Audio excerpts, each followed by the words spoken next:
In a fantastical world, cities rest on massive islands floating in the sky.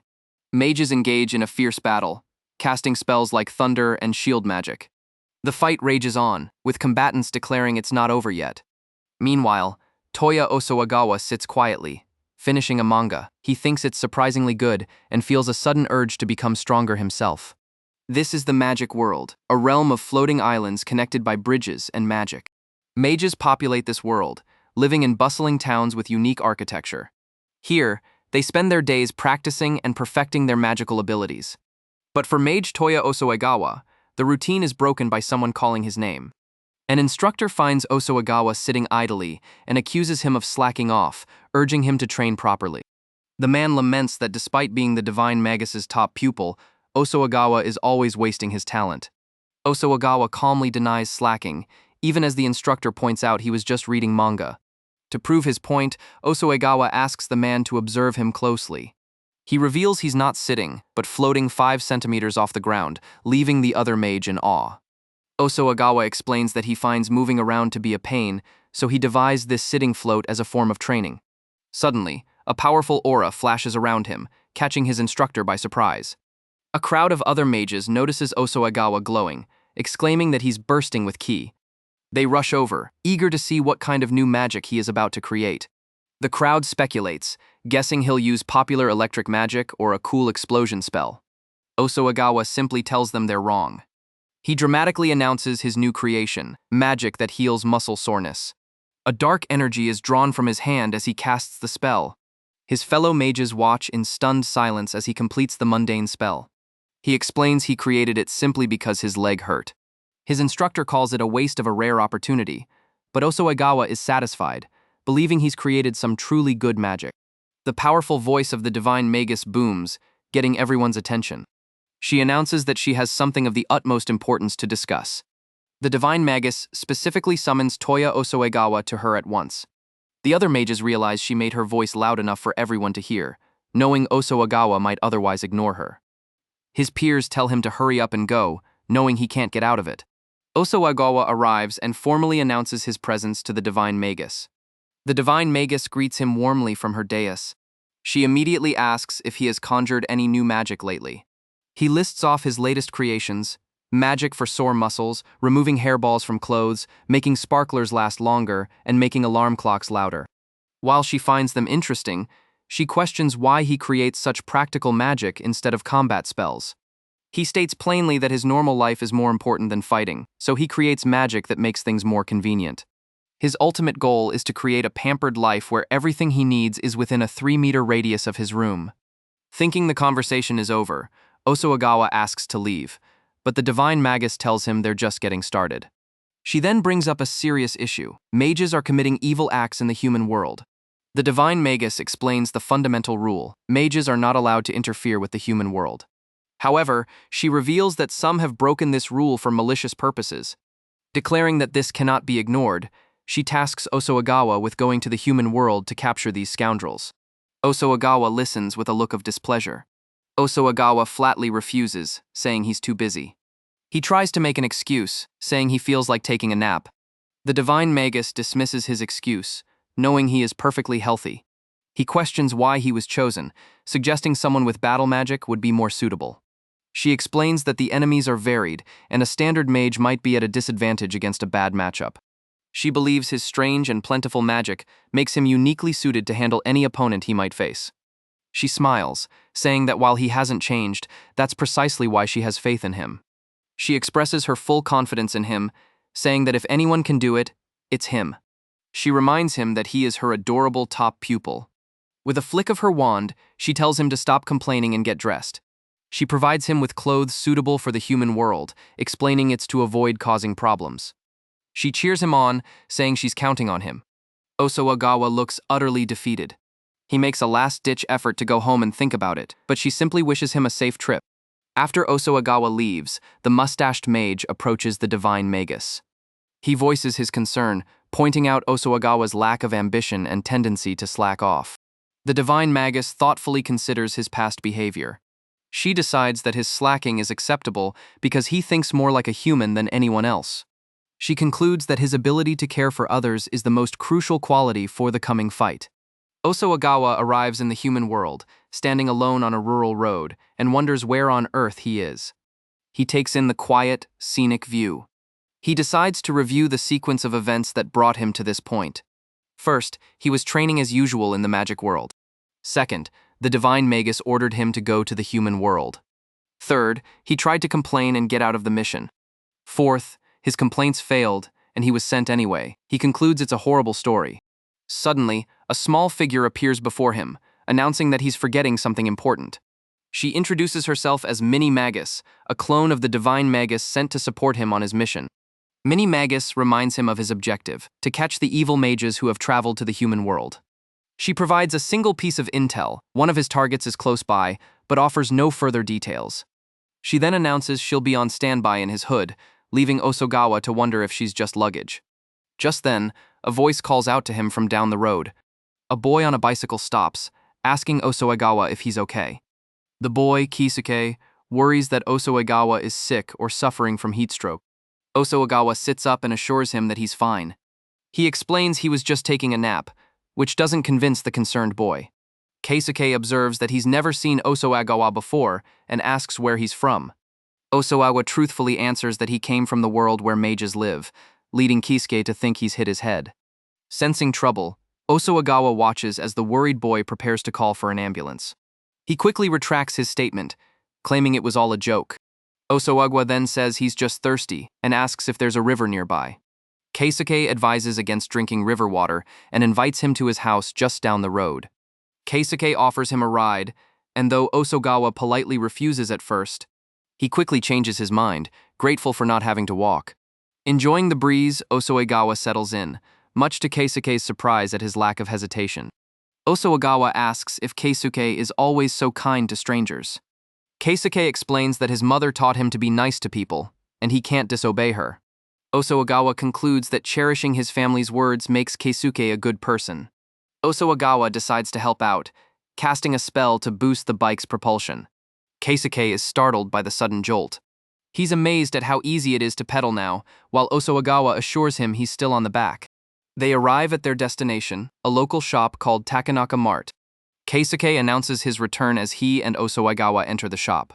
His mother, Shindo, welcomes him back and curiously asks about his companion. Keisuke explains he found Osuagawa on the road and that he was thirsty. Shindo cheerfully tosses Osuagawa a bottle of water on the house. Osuagawa thanks her for the drink. He quickly downs the entire bottle. Feeling refreshed, he says it's like he's been reborn, much to Shindo's amusement.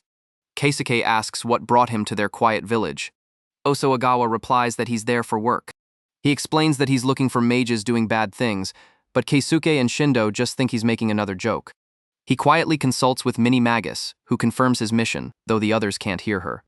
Having gotten what he needed, Osuagawa thanks them and announces his departure. Osuagawa explains he's going to look around, and Shindo laughs, calling him funny. She grows concerned, however, noting that it's almost nighttime and wild animals sometimes appear. She offers him a place to stay for dinner, or even for the night. Though he tries to refuse, she insists, mentioning they have plenty of homemade pickles. The three of them share a lively and joyful dinner together. Osuagawa compliments the pickles, noting that such strong flavors are rare in his world. Keisuke offers him a drink, warning him that it's very strong alcohol. Osuagawa drinks it effortlessly, remarking that it tastes like water, which shocks Keisuke. Shindo is impressed, while Keisuke questions if it's okay for him to be drinking. Osuagawa jokes that he's 321 years old, a comment Shindo finds unfunny. After dinner, Shindo dozes off at the table. Osuagawa asks if it's really okay for him to stay, and Keisuke confirms they have a spare room. Keisuke looks at his sleeping mother, happy that she had fun. He confides that she hasn't been doing well since his grandpa died, so seeing her laugh means a lot to him. He tells Osuagawa to make himself at home, and Osuagawa agrees. Osuagawa reflects that being able to laugh as a family is true happiness, reminding him of the old days. He sincerely thanks Keisuke for a fun day. He jokingly asks if it would be bad to stay forever, startling Keisuke. Osuagawa quickly says he's kidding as he leaves for his room. The next morning, Osuagawa prepares for his second day in the human world. He observes the peaceful surroundings and questions if evil mages are truly running amok here. His question is answered when he steps inside the shop to find it completely destroyed. The shelves are overturned, goods are scattered, and the window is broken. Osaegawa is shocked by the scene.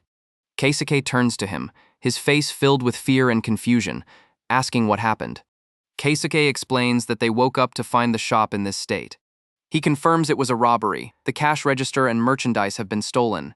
Osaegawa suddenly feels a chill, his expression hardening. He recognizes the feeling. Magic is in the air. A mage must have done this. He recalls the divine Magus's words about evil mages in the human world. He realizes with disgust that someone came all this way just to commit such a petty crime. Keisuke tries to get his mother to call the police. Shindo is overwhelmed, apologizing as her son calls out to her. She picks up a framed photo, asking for a moment to compose herself. Tears stream down her face as she grieves for the shop her grandfather left them. Watching her, Osaegawa understands that this is a time when he needs to be strong. Osaegawa kneels beside Shindo and places a hand on her shoulder, assuring her that everything will be all right. With determined eyes, he vows to catch the criminal and return everything they stole. He tells Shindo not to cry, startling her and Keisuke. He turns to Keisuke and asks to borrow his bike. He also asks if he can take a water gun from the shop. Elsewhere, in the woods, the thief Kogoda deactivates his collection magic. The stolen cash register materializes from a dark portal, surprising Sage. Kogoda tells him to hurry up and break it open for the cash. Sage marvels at how handy Kogoda's collection magic is, allowing them to instantly rob any store. Kogoda smirks, promising to rob an even bigger store next time. From a distance, Osaegawa prepares his own spell, hair tie magic. Suddenly, the two mages' hair is forcefully tied together. Sage yelps in pain and surprise. Kogoda is equally confused. As they struggle, Sage complains about Kogoda being too close. Kogoda angrily demands to know who cast the stupid magic on them.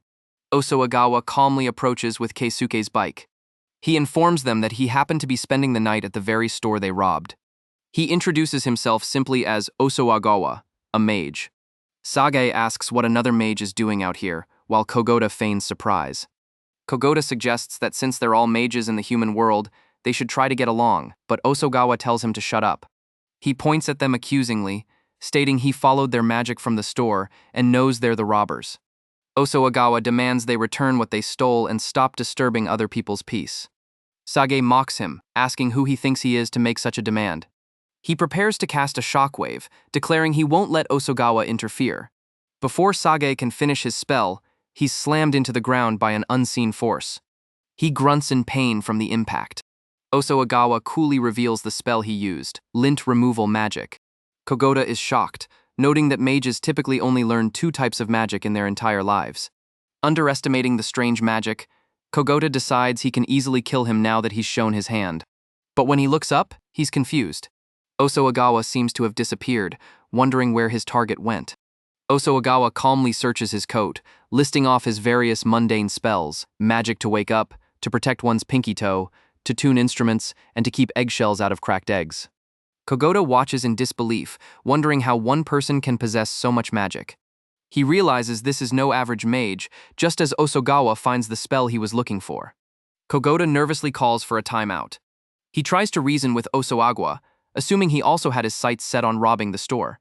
Osaegawa ignores his attempts at camaraderie and asks a simple question: does he have any family members? A flashback shows a young Osaegawa, alone and broken, revealing that his family was murdered. The divine Magus found him in this state and offered to become his parent from that day forward.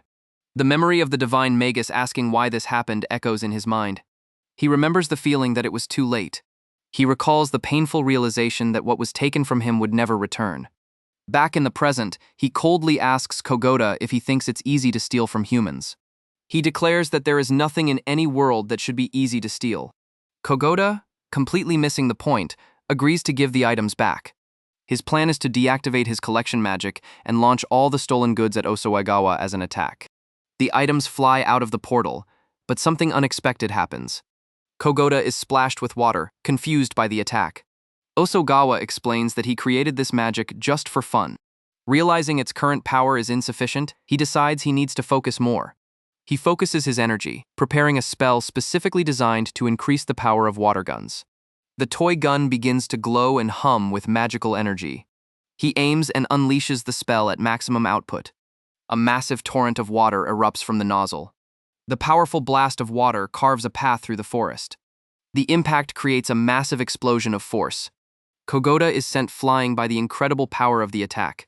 Osaogawa stands over the defeated mages, asking if they really thought they could come to the human world and do as they please. He declares that no one would allow such a selfish thing. He then pauses, remembering his actual mission is to capture them. He calls out to Mini-Magus, who quickly provides him with the answer. Mini-Magus presents him with the Divine Magic Seal, a stamp imbued with the Divine Magus's power. She instructs him to press the seal onto their bodies, and he complies. The seal activates, creating a vortex of light that sends the two mages back to the magic world. Mini-Magus congratulates him on a job well done. The captured mages, Kogoda and Sage, are brought before the Divine Magus, who notes that Osaogawa has already caught two. She triumphantly tells her advisor that leaving things to Osaogawa was the right decision. The advisor agrees, acknowledging that the two were powerful mages that even they might have struggled to stop. The Divine Magus reads a book, remarking that this is only the beginning of their mission. She knows that Osaogawa will need to work very hard from this point forward. Osaogawa rides back to the shop. Keisuke and Shindo are speechless at his return. He arrives with the bike piled high with their stolen goods, confirming he told them he'd get it back. Shindo is amazed, questioning who he is to have accomplished this in only 30 minutes. Osaogawa simply demonstrates another spell, magic that cleans up rooms. With a flash of magic, everything in the shop flies back into place, leaving it perfectly tidy. He turns to them and finally reveals the truth. He is a mage. Keisuke and Shindo are left speechless and bewildered by the revelation. Osaogawa says he hadn't mentioned it, and Keisuke admits that it would have been hard to believe. Mini-Magus pops out, ready for the next part of the mission, which surprises Keisuke, who wonders why the doll is talking. As Osaogawa turns to leave, Keisuke and Shindo call out for him to wait. They wave and thank him for everything he's done. Osaogawa pauses for a moment before continuing on his way. Walking away, Osaogawa says that he should be the one thanking them, and wishes them well. Mini-Magus observes that he seems eager to get to work. She playfully reminds him that just yesterday he was lying on the road. Osaogawa thinks back on his encounter with the family. He remembers sharing their food, and seeing them sad, which reminded him of his own past when he was human. He concludes that if there is unhappiness in the world that he can fix, then he wants to help.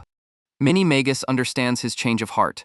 She tells him to run to the next town without stopping, but Osaogawa, true to form, asks if he can take a nap instead. Toya Osaogawa and Mini-Magus were walking down a mountain road, searching for evil mages in the human world. Osaogawa finds the task of randomly searching for them daunting, wishing they had a base to gather intel. Spotting an approaching car, Mini-Magus alerts Osaogawa.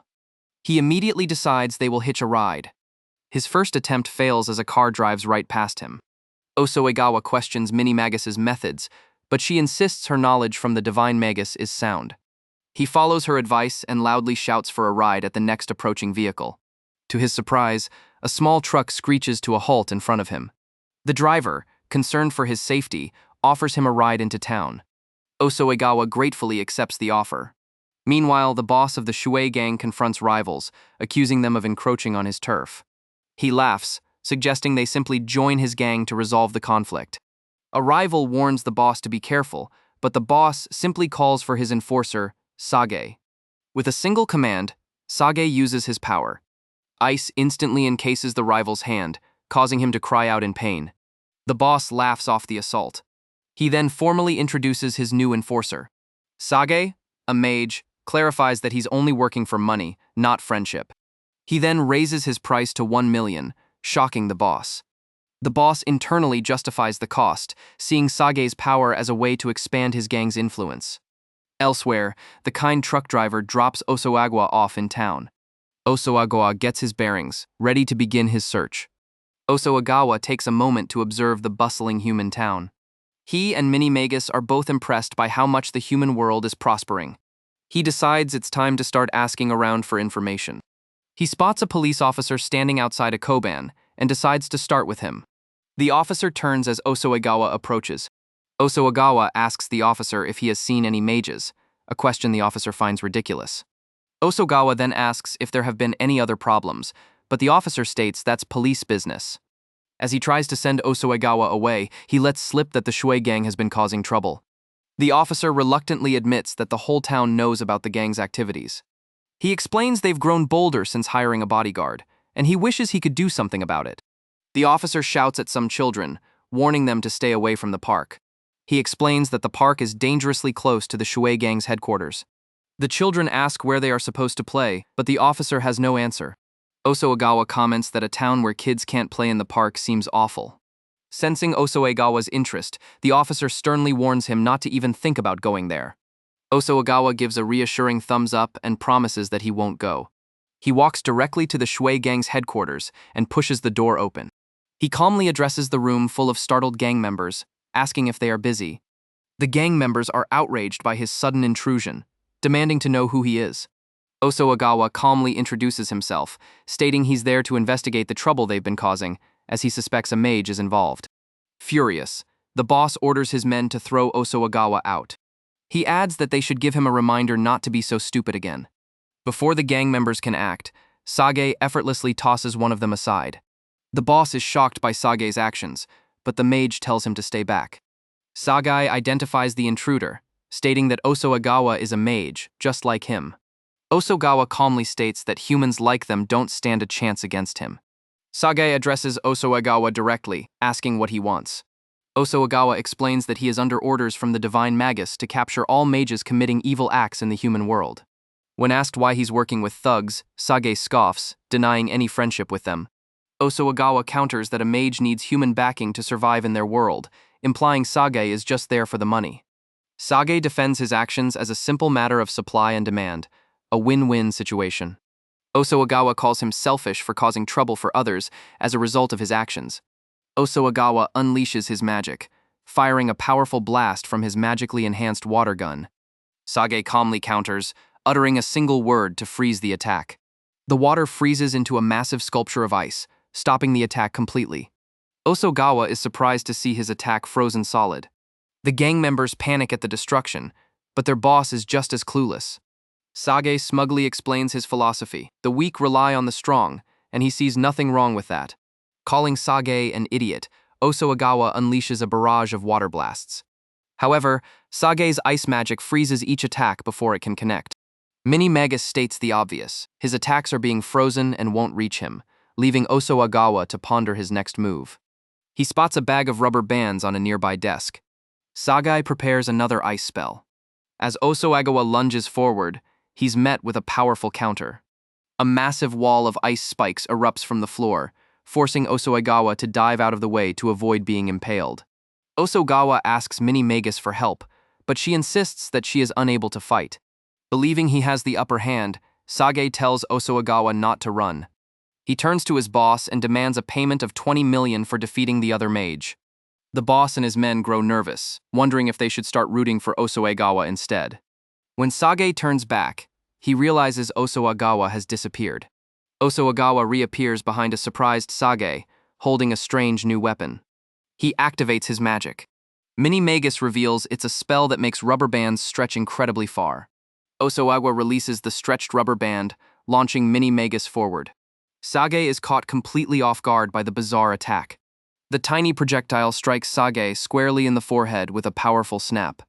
Osoegawa stands over his defeated opponent and tells him that he also tried being smart. Sage collapses to the floor, completely knocked out. Defeated, Sage mutters about all the things he still wanted to do in the human world. Osoegawa crouches over the defeated Sage and tells him he's going back. He dismisses Sage's talk about supply and demand.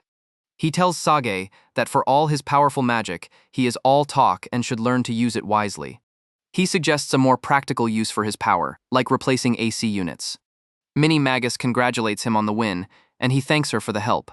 When asked about the rubber band magic's original purpose, Osoegawa admits it's for organizing luggage. The Shui boss notices the fighting has gone quiet. Osoegawa re-enters the room and calmly announces that he beat their guy.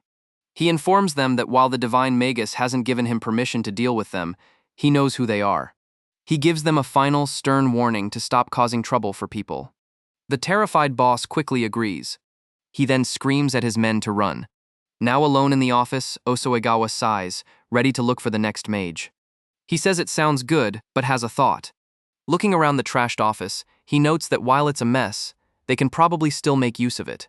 Mini Magus excitedly declares they should turn it into their base for gathering intel, and Osogawa remembers they had discussed this. She cheers that they are going to get even busier from now on. They establish their new base of operations in the former gang office. Mini Magus even creates a homepage advertising Osoagawa's problem-solving services. Osoagawa believes this new setup will make their job much easier. The children from before visit, with one proudly showing off a large pine cone he found in the now-safe park. Osoagawa asks the kids if they saw any mages. When they say mages aren't real, he smiles and replies that they are. Mini Magus proudly unveils a brand new sign for the Osogawa consultation office, exclaiming that it's finished. Osoagawa admires the sign, thinking it's pretty cool.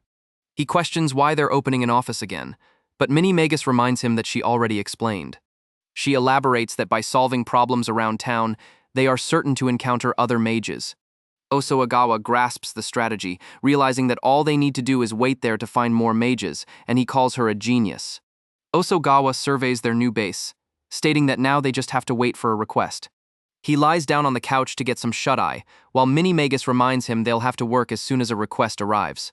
Suddenly, a massive explosion rips through the office wall, sending Osoagawa and the furniture flying. Dazed amidst the wreckage, Osoagawa wonders aloud if an enemy mage attacked them. From the smoke, a voice clarifies that she is not an enemy, but an ally. The dust settles to reveal Kazura Yobuko, who announces that she's a mage ordered by the Divine Magus to help them. Yokubo hands Osoagawa a letter from the Divine Magus, who wrote that she sent help since they seemed busy. Osoagawa recognizes the messy handwriting, but admits he's happy to have backup. He uses his magic to clean up the debris, much to Yokubo's astonishment. Osoagawa formally introduces himself, and Yokubo returns the greeting as Mini Magus chimes in that her help is appreciated. Yokubo is surprised to learn they've opened an office, and Osoagawa confirms she's their newest member. She listens intently, taking in the situation. Osoagawa explains their job is to catch rogue mages in the human world. Yokubo correctly deduces that since they don't know the mages' locations, they're gathering intel by helping citizens in need. Yokubo suddenly erupts, calling their passive plan a complete waste of time. She argues that they should be actively running around and searching, but Osoagawa bluntly calls the idea stupid. He tells Yokubo that he understands her desire to hurry, but slow and steady wins the race. He reiterates that their only option is to wait and trust that requests will come in. As Osoagawa lounges on the couch, a frustrated Yokubo mutters that there has to be a better way to wait. Just then, the phone begins to ring. Osoagawa answers, announcing himself as Osoagawa the Mage, earning a quiet scolding from Yokubo. While Osoagawa is on the phone, Yokubo asks Mini Magus what she is, and the tiny being introduces herself. Osoagawa hangs up and tells Yokubo and Mini Magus that they have a request, and it's time to go, leading Yokubo to excitedly ask if they've found an enemy mage. Their first job is helping a boy with a massive pile of garbage, which Osoagawa sorts with magic. Next, they assist an old man by using magic to create glue and repair his broken roof. They then help a young girl find her lost cat by creating the magical scent of catnip. Back at the office with thank you gifts, Mini Magus expresses her joy at making everyone happy, and Osoagawa agrees, while Yokubo stays silent. Osoagawa thanks Yokubo for her help, while rummaging through a bag of gifted produce. He hands her a cucumber as her share, and she thanks him excitedly. However, her mood sours as she angrily points out that none of their requests were related to mages, to which Osoagawa simply replies, "So what?" He asks if she really expected things to go well right from the start. As she tries to protest, she takes a bite of the cucumber and exclaims how yummy it is. Yokubo, frustrated, insists they should use her strategies to search for mages, revealing several notebooks full of plans. She proposes a door-to-door plan to cover the town, but Osoagawa is skeptical, questioning if that can even be called a plan. He tells her she's being too hasty, just as a new request pops up on the computer. Yokubo is surprised to see a request on the computer, and Mini Magus proudly announces she created a homepage for them.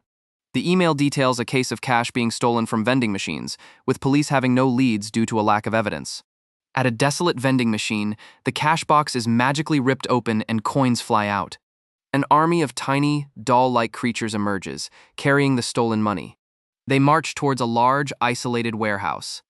The creatures cheer that they've brought more money for their master. Inside, Katao Hitomi sits amidst the loot, musing that he never imagined using his magic in such a manner. The mage, Katao Hitomi, smugly declares that he might be a genius. He hears a noise at the door and finds it strange, as it should be locked. Suddenly, the entire warehouse wall explodes inward. As his creatures rush to his side, Yokubo's voice rings out, thrilled to finally have a mage-related incident. Osogawa and Yokubo step through the wreckage. Osoagawa introduces their office and confronts Hitomi about the vending machine thefts. Startled, Hitomi asks how they managed to find his hideout. Osoagawa calmly explains that he investigated the disappearing money, found traces of Hitomi's magic, and followed them there. Realizing he's caught, Hitomi prepares to fight, identifying his creations as humanoids.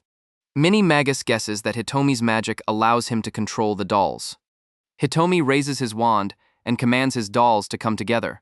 The tiny creatures swarm around him, beginning to fuse into a single, larger entity. Yokubo watches in shock as the dolls fuse with Hitomi, creating a large, monstrous golem.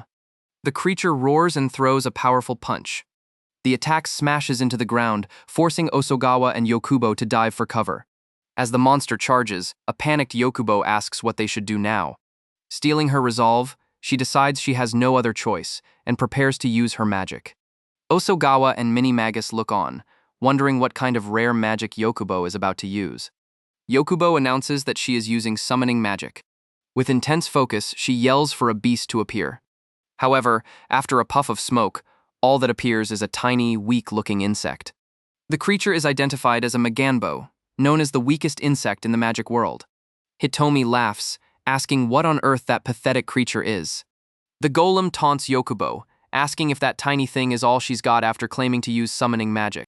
Osoagawa tries to be optimistic, guessing that since she called it a beast, it must be powerful despite its appearance. But Yokubo, on the verge of tears, admits that the summoning was just a failure. As the golem charges, she apologizes, saying she isn't good at using magic, while Osoagawa scolds her for immediately calling her summons failures.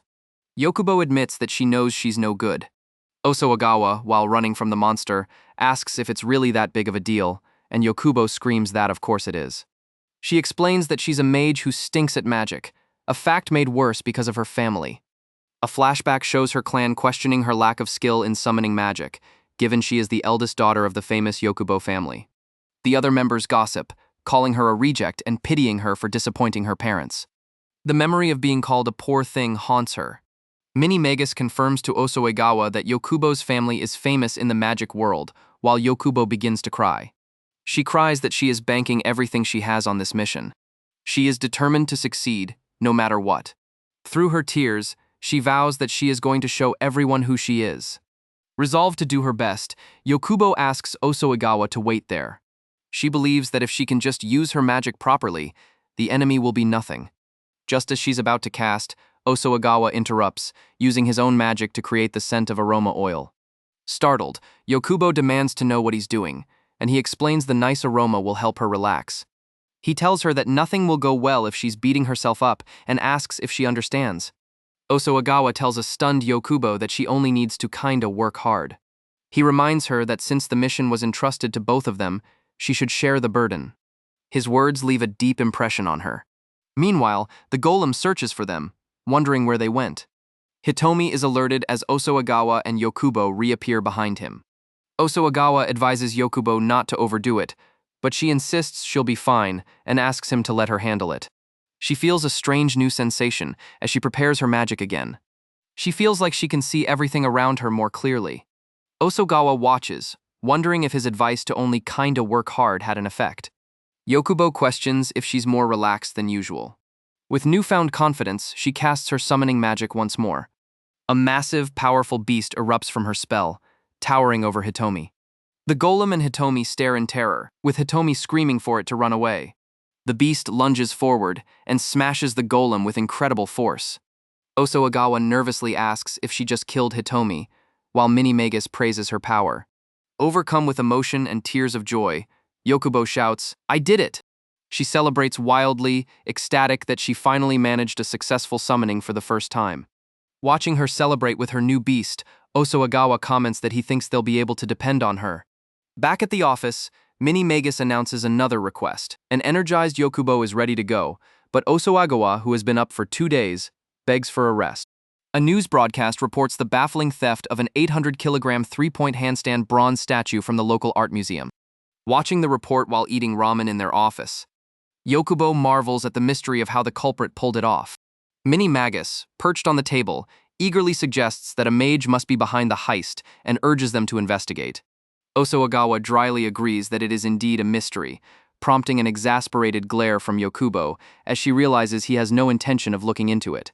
Despite Osoagawa's reluctance, the trio arrives at the Jogasaki Municipal Thrilling Bronze Statue Art Museum. Yokubo notes that the place is completely deserted despite being featured on the news for the stolen centerpiece.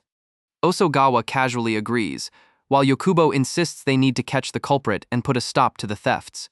She then turns in shock to see Osoagawa buying a ticket, yelling at him for paying the adult admission fee when he clearly doesn't look the part. He confidently replies that he is a proper adult. Osoagawa sighs, telling Yokubo that she is incredibly young compared to him, perhaps only a 10th or even a 100th of his age. Offended, Yokubo defensively declares that she just turned 25 this year. Moving inside to the first-floor courtyard exhibit, they locate the roped-off area where the stolen statue used to stand. As they inspect the empty space and its corresponding sign, Osoagawa notes that he can smell a lingering trace of magic in the air, wondering what kind of spell the thief used. Suddenly, a voice calls out to them from across the room. 2 individuals in sharp suits approach the exhibit. The man, carrying a large wrapped sword over his shoulder, sternly tells Osoagawa and Yokubo to go home if they came to see the statue.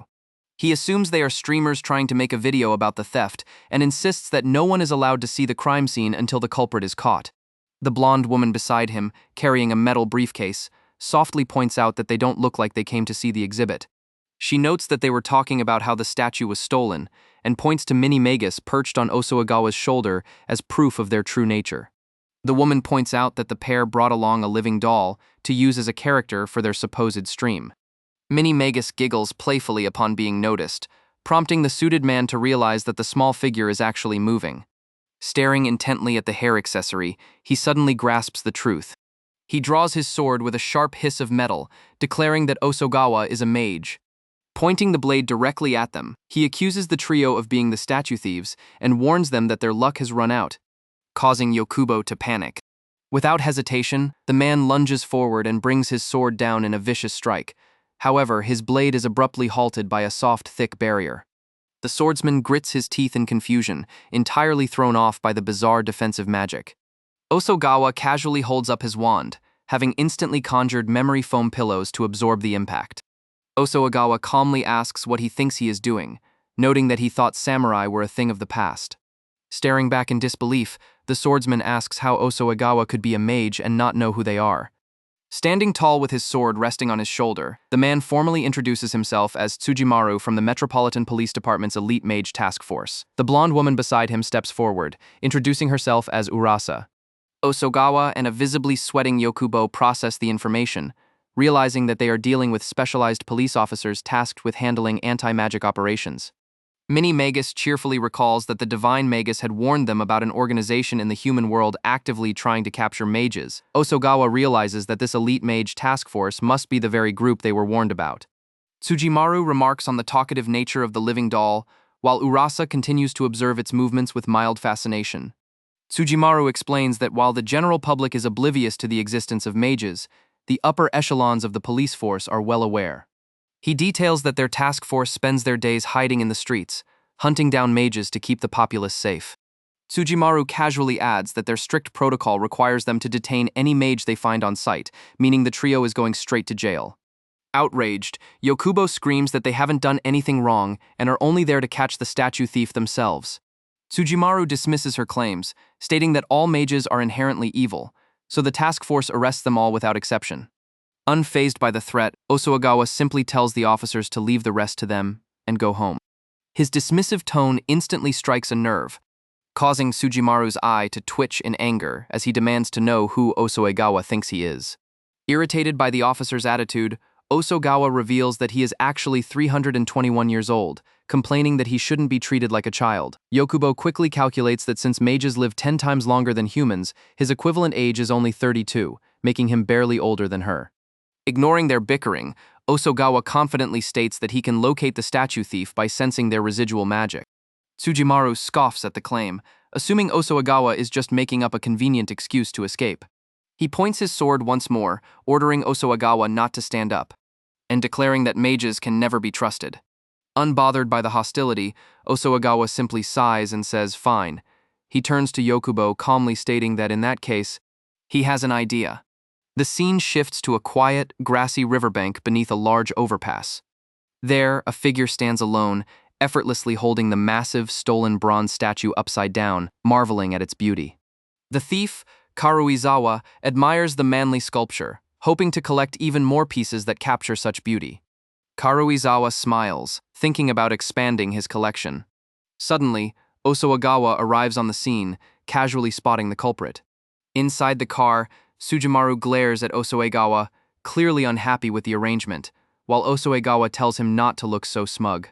He tells Yokubo to sit tight as a black police car comes screeching to a halt nearby. Yokubo and Mini-Magus watch from above, riding on a summoned flying manta ray. Tsujimaru steps out of the police cruiser, his sword drawn and ready for combat. He glares back at Osawagawa, bluntly stating that once he defeats the statue thief, Osawagawa will be his next target. Karuizawa looks up from his prize, completely bewildered by the sudden appearance of the armed officer and the bizarre threat directed at someone else. Hovering above on her summoned stingray, Yokubo nervously asks Osawagawa if they are really going to work with the task force. Osawagawa confirms the plan, explaining that befriending the police might grant them access to valuable intel on other mages. Yokubo complains that the officers keep glaring at her and her adorable summons, finding them terrifying. Osawagawa simply tells her to grin and bear it. Down below, Karuizawa smirks, realizing the group has come to catch him. Before Tsujimaru can attack, Osawagawa steps forward, wielding a plastic water gun. With a quick spell, he casts magic designed to make objects lighter, much to Tsujimaru's confusion. Without warning, Osawagawa fires the water gun. He stacks another spell, this one drastically increasing the power of water guns, sending a high-pressure blast straight into Karuizawa. The thief is violently launched backward by the intense stream of water, dropping the heavy statue. Furious, Tsujimaru swings his sword handle at Osawagawa's head, demanding to know who gave him permission to use magic during an official operation. Unapologetic, Osawagawa simply mutters that he'll just handle things his way, and begins to quickly crawl away through the grass, leaving a raging Tsujimaru behind. Suddenly, a massive rumbling shakes the area. A colossal chunk of the earth beneath them breaks off and begins to float high into the sky. Karuizawa bursts into manic laughter, revealing that he used his magic to make the ground as light as possible so it would float, and now he has released the spell at full output. The unhinged thief declares his intention to drop the massive landmass and take as many people out with him as he can. Watching the impending disaster, Tsujimaru calls Karuizawa a friggin' idiot and readies his weapon to intervene.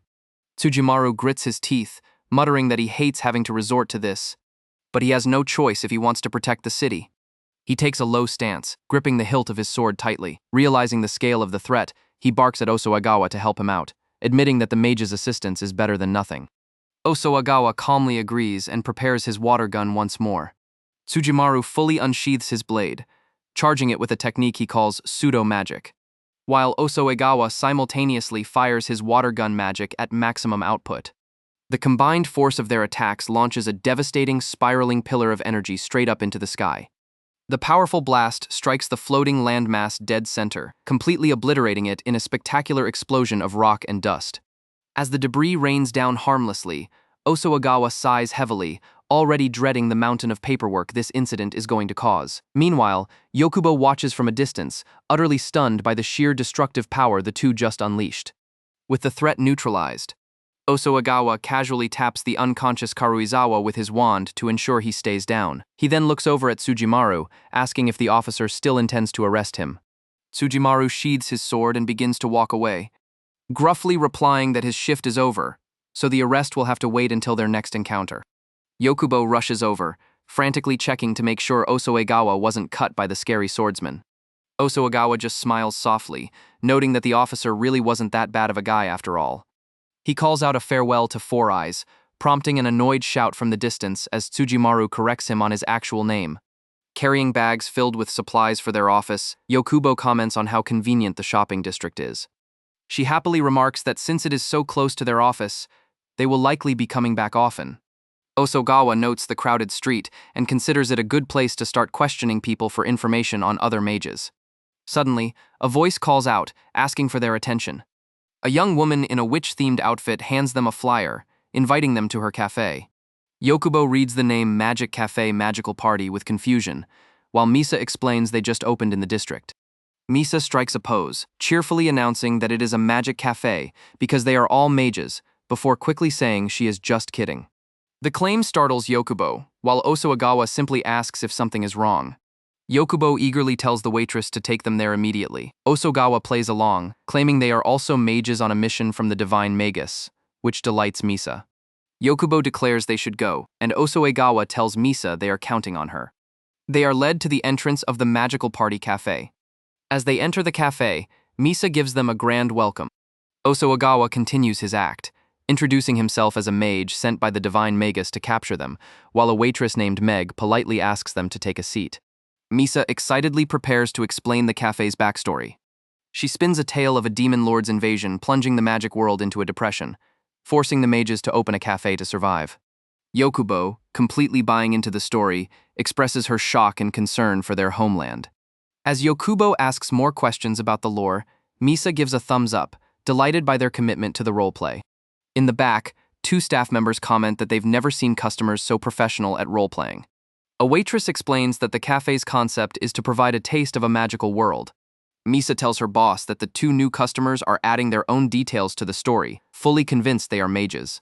Misa suggests they might be spies from a rival store, and her boss agrees that they are formidable opponents. The cafe manager, Nagisa Odawara, tells her staff to step back, declaring they need to show the customers that their story is superior.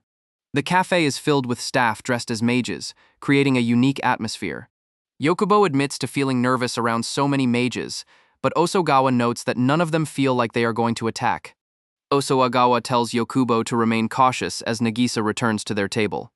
Nagisa serves them 2 plates of Doki Doki pancakes. She tells them she needs to perform one last step to make them even tastier. Both Osoagawa and Yokubo look at the pancakes with genuine confusion, as Yokubo notes they smell delicious. Nagisa mistakes their confusion for excellent role-playing and decides to play along by casting magic on the food. Yokubo's surprised reaction to the mention of magic only reinforces Nagisa's belief. Nagisa announces she will cast Get Yumier magic and asks them to repeat after her. Yokubo and Osoagawa look surprised by the request. She begins the chant, and the two reluctantly follow her hand gestures. They all raise their arms in the air for the finale of the spell. Nagisa claps her hands together, completing the magic ritual. With the ritual complete, Nagisa invites them to eat. Osoagawa questions her ability to cast magic without a wand, while Yokubo is just ready to dig in. Nagisa internally celebrates their startled reactions, finding them amusing. She proudly asks what they think of the cafe's atmosphere and backstory, which she claims to have spent 72 hours developing. Finally, Osoagawa and Yokubo begin to eat the pancakes. Upon tasting the pancakes, both Osoagawa and Yokubo are overwhelmed by the delicious flavor. Nagisa is shocked by the intensity of their reactions. Yokubo can't stop eating, exclaiming how good it is, while Osoagawa confirms that nothing this sweet exists in the magic world. Nagisa observes that their reactions seem completely natural, and their smiles hold no hint of worry. She notes that their response is far more genuine than that of any other customer.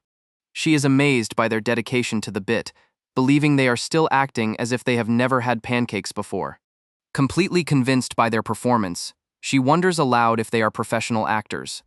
Osoagawa calmly states that he doesn't sense any magic from her. He directly accuses her of lying about being a mage, causing her to twitch in shock. Nagisa's confident demeanor shatters. Misa rushes to her boss's side, telling Osoagawa he's not supposed to say things like that. Osoagawa takes a sip of his drink and says, "I see." He concludes that it's just a themed cafe where the staff pretends to be mages, prompting a flustered Nagisa to tell him not to say such meta things. Osoagawa compliments her passion for mages and her commitment to the act.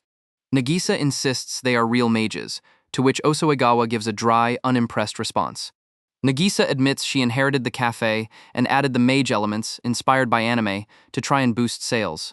Osoagawa tells her he's glad she did, as it allowed him to meet interesting people like her. She then drops a bombshell, announcing her intention to close the shop at the end of the month. She gestures around the nearly empty cafe, stating that it's just not a popular spot.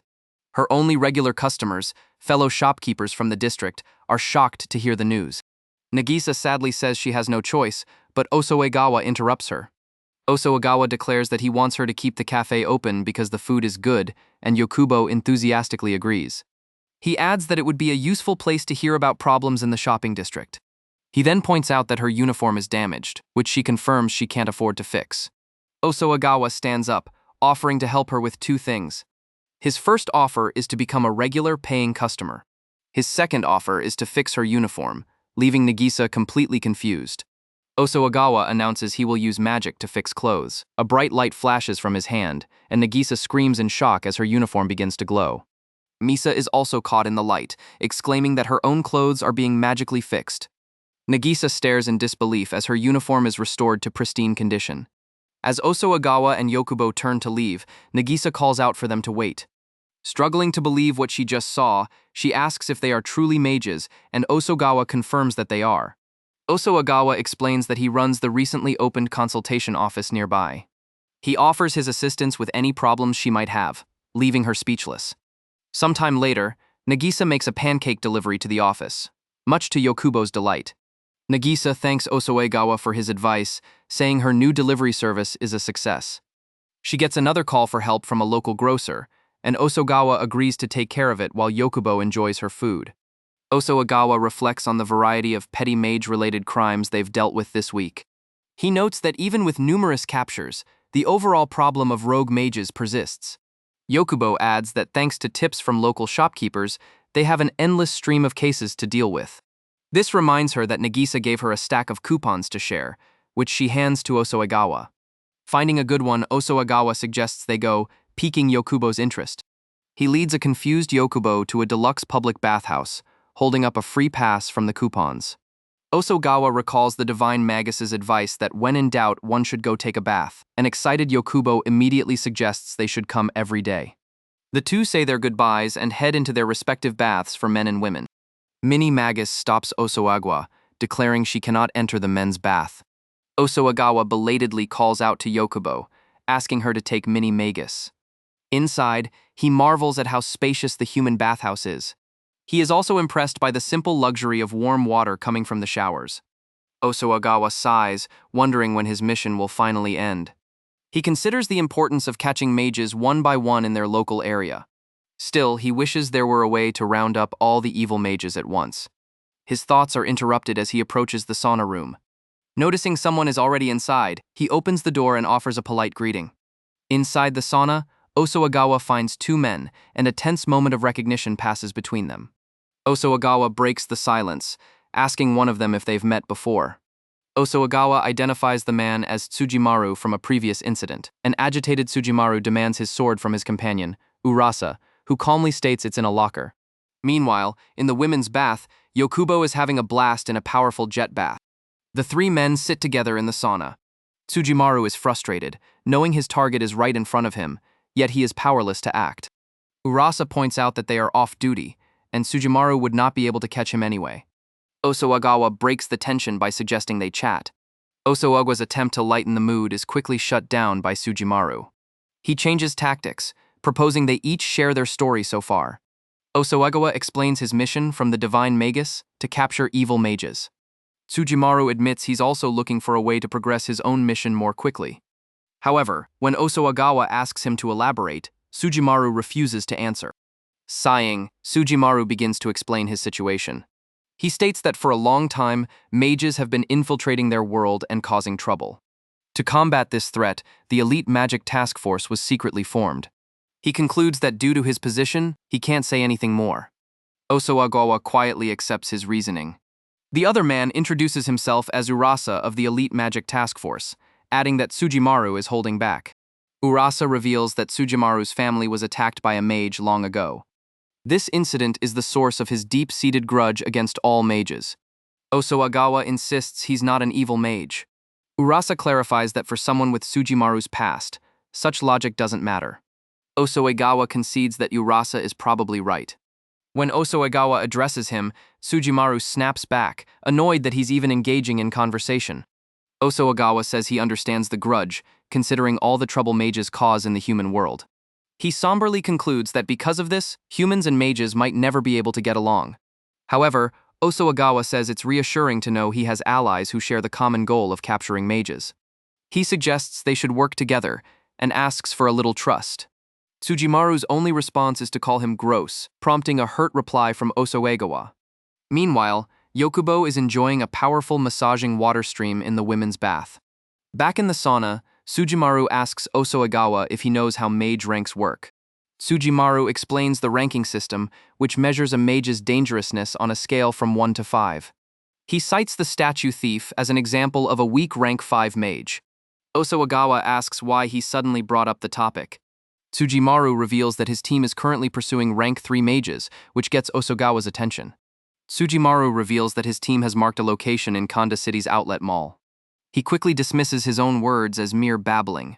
He advises Osuagawa not to come. He explains that the target is not alone, but leads a group of other mages. He tries to scare Osuagawa by claiming he would only hold them back. Tsujimaru's plan backfires as Osuagawa realizes this means he can catch a lot of mages there.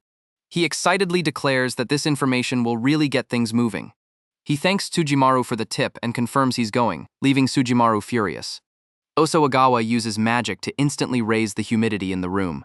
He offers it as a thank you gift for the information. Urasa suggests they try out the now ultimate sauna. Osuagawa challenges them to an endurance contest, which a provoked Tsujimaru readily accepts. A beaming Yokubo emerges from the women's bath, exclaiming how good she feels. She explains that the intense jets, while painful at first, have completely relieved her shoulder stiffness. Osuagawa, emerging from the sauna, scolds her, saying a sauna that hot could be fatal, but she replies that it's a normal temperature in the magic world. As Osuagawa suggests they go home, Yokubo spots Tsujimaru and Urasa and panics, recognizing them as the scary people from the other day. While the men exchange some final taunts, Yokubo feels she has to do something. She suddenly prepares to use summon magic.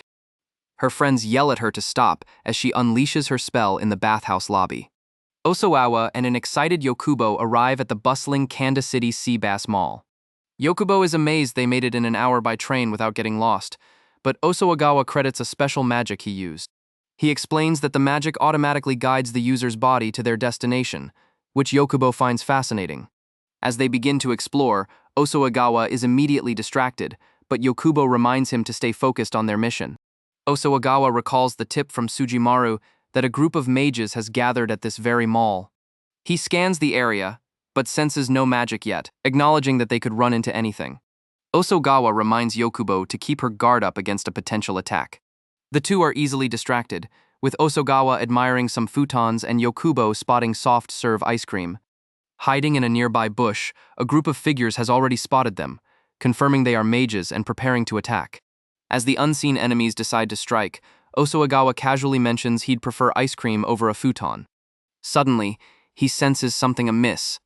3 mages suddenly leap from their hiding spot, shouting a challenge as they charge forward. Yokubo is startled by their abrupt appearance, but Osuagawa is unfazed, readying his magic weapon. With a single powerful blast, Osuagawa neutralizes all 3 attackers at once. As a crowd gathers, Yokubo quickly improvises, telling them they're just filming a movie, an excuse Minimagus finds unconvincing. The defeated trio, the Tsurumi brothers, are in awe of Osuagawa's strength. Their leader laments that he never imagined their invincible trio would lose, even having made reservations for a victory banquet, which Osuagawa tells him to cancel. Licking his ice cream, Osuagawa gives them a piece of advice. A surprise attack is not very surprising if you scream while doing it. The brothers are stunned by this simple, yet effective critique. Now convinced Osuagawa is a genius, the brothers ask him for training, but he flatly refuses as Yokubo mutters about their stupidity. Yokubo interrogates them about their plans. The leader is shocked to learn that Osuagawa and Yokubo are not there to steal the treasure gem.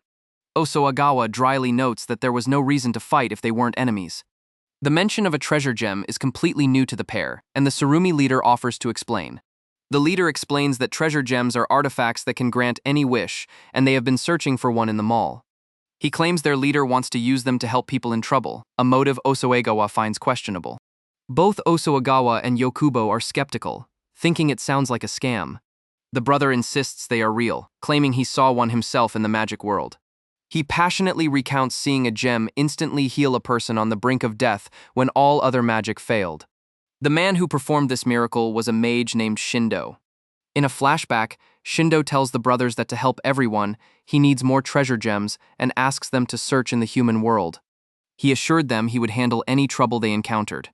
Back in the present, Yokubo remarks that Shindo sounds like a nice guy, and the Tsurumi leader agrees. The leader adds that they have someone they want to help as well. He explains that they were once human and owe a great debt to someone from their past lives. Their greatest wish is to cure that person's sickness. The Tsurumi leader reveals that the person they want to save is the one who raised them. Osoagawa silently considers their story. Intrigued, Osoagawa decides he wants to meet their leader, Shindo, and asks the brothers to take him there. He reasons that these mages don't seem like the type to hurt people and hands his ice cream to Yokubo. Thinking he's trying to protect her from danger, she insists on going with him. Osoagawa turns to leave with the brothers. He clarifies that he wasn't being considerate, he just wanted her to stay behind because she hadn't finished her ice cream yet. Annoyed and now holding 2 melting cones, Yokubo complains that he forced his ice cream on her. The Tsurumi leader leads them into a derelict area of the mall, explaining that since it's scheduled for demolition, no one comes near it. The Tsurumi leader proudly calls out to their leader, Shindo, announcing he's brought someone to meet him.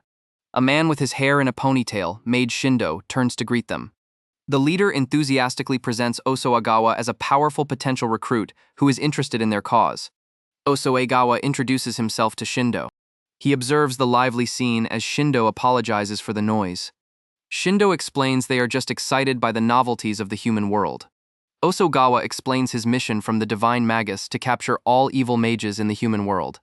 He then directly asks if Shindo is truly searching for treasure gems to help people. Shindo's friendly demeanor shifts slightly, as he confirms Osoagawa is the one the Divine Magus sent. He then calls out to another mage named Yokota. Without warning, Shindo viciously strikes down the Tsurumi leader. The leader collapses, stunned. Osoagawa watches in shock. The other brothers rush to their leader's side.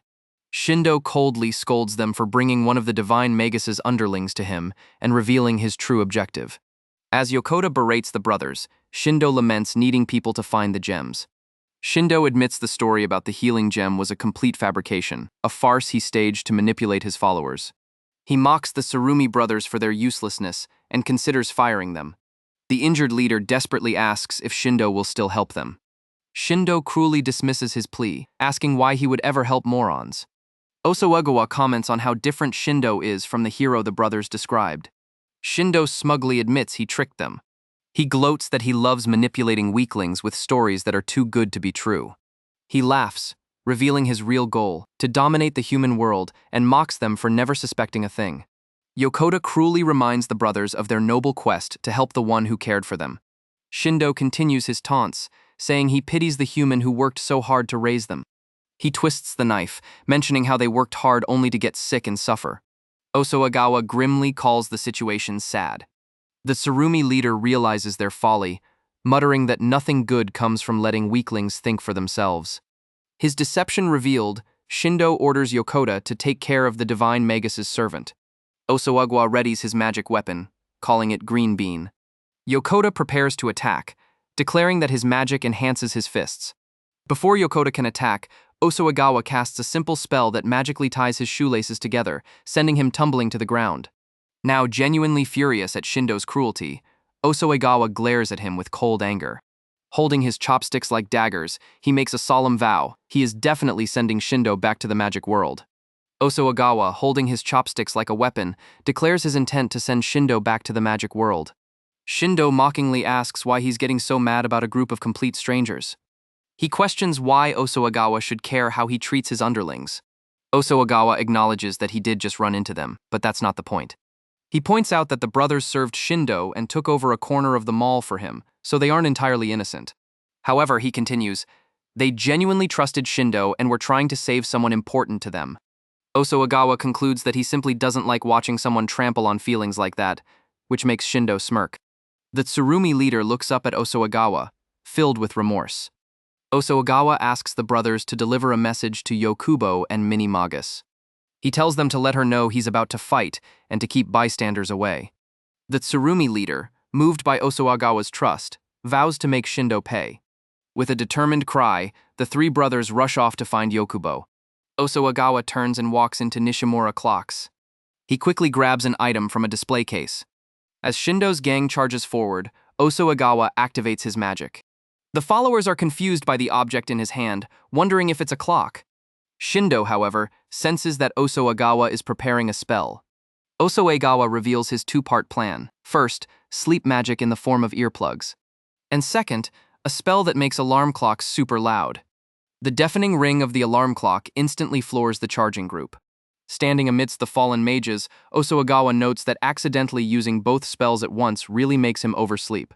From the wreckage, Shindo comments on Osuagawa's weird magic. He smirks, claiming that it isn't scary now that he knows how it works. Shindo casts his own spell, declaring iron, and manipulates the metal debris around him. Osuagawa observes, wondering if it's some kind of magic that controls iron. Shindo boasts that the strength of one's magic determines victory, and asks if Osuagawa really thinks he can compete. Osuagawa simply replies that he won't know until he tries, unleashing a massive aura of his own. Shindo is stunned, wondering just how much magic Osuagawa possesses. He fires off a barrage of mundane spells, eye drop magic, soy sauce magic, and magic that mutes everyday life noises. Shindo is struck repeatedly by the trivial but numerous magical projectiles. The seemingly harmless attacks throw Shindo off balance.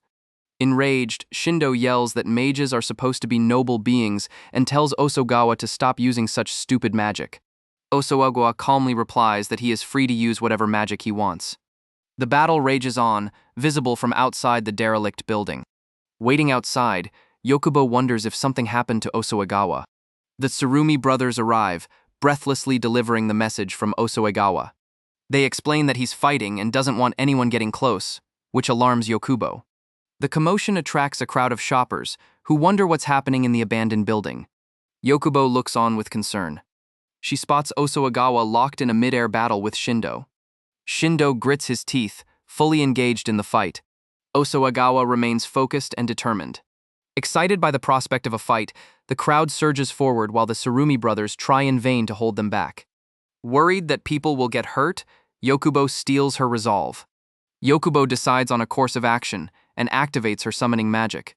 A giant creature she calls Elephant Mountain materializes before the crowd. She leaps in front of the onlookers to capture their attention. She apologizes for the delay and announces the start of the mall's customary stage performance, creating a clever diversion. She tells the crowd there's nothing fun to see over there and directs their attention to her show. The crowd gasps as the elephant stands up on its hind legs. To their amazement, the creature begins to do the moonwalk. The elephant strikes a final pose, and the crowd erupts in cheers, completely enthralled. The crowd is amazed, having never seen an elephant move like that. As Yokubo cheers Osuagawa on, Minnie Magus asks what the meaning of this is. Yokubo proudly states that since they share the same mission, she's doing what she can to help him. Meanwhile, the battle on the rooftop continues. A battered Shindo wonders what's going on in Osuagawa's head.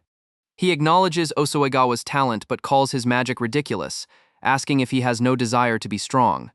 Osuagawa rejects the notion of strength, saying he would rather be calm and relaxed. As he walks away, he adds that he wishes the same for everyone else. Shindo scoffs, muttering that nothing but nonsense comes out of Osuagawa's mouth. He reaches into his pocket and pulls something out. Osuagawa turns back, asking what it is. Shindo reveals a small, glowing vial, identifying it as a treasure gem. Shindo crushes the vial, explaining that while it's only a fragment, it will grant him more than enough power. Osuagawa senses his opponent's magic power increasing. Shindo grits his teeth, saying he never meant to use it on someone like Osuagawa. He unleashes his powered-up iron magic. The ground erupts as a storm of metal shards flies toward Osuagawa. Shindo screams that he and his followers will dominate with their strength. He declares that they have no use for humans or weak mages. Surrounded by a forest of newly formed iron pillars, he taunts Osuagawa, asking if he can handle such an attack. Confident in his victory, he declares that it's over. Osuagawa prepares another spell, one that lets you get to your destination on time. He tells the shocked Shindo that he'll be in front of him in 1 second. He vanishes in a burst of speed, easily evading the massive iron assault. Shindo's eyes widen in shock as he whispers, "So fast." Osuagawa closes the distance in an instant. He strikes Shindo squarely in the chest, stopping his rampage. Osuagawa asks how Shindo can be so obsessed with crazy things like domination. He finishes his thought, questioning why Shindo can't think about other people's feelings. Activating a final, glowing spell, he tells Shindo to go reflect on his actions in the magic world.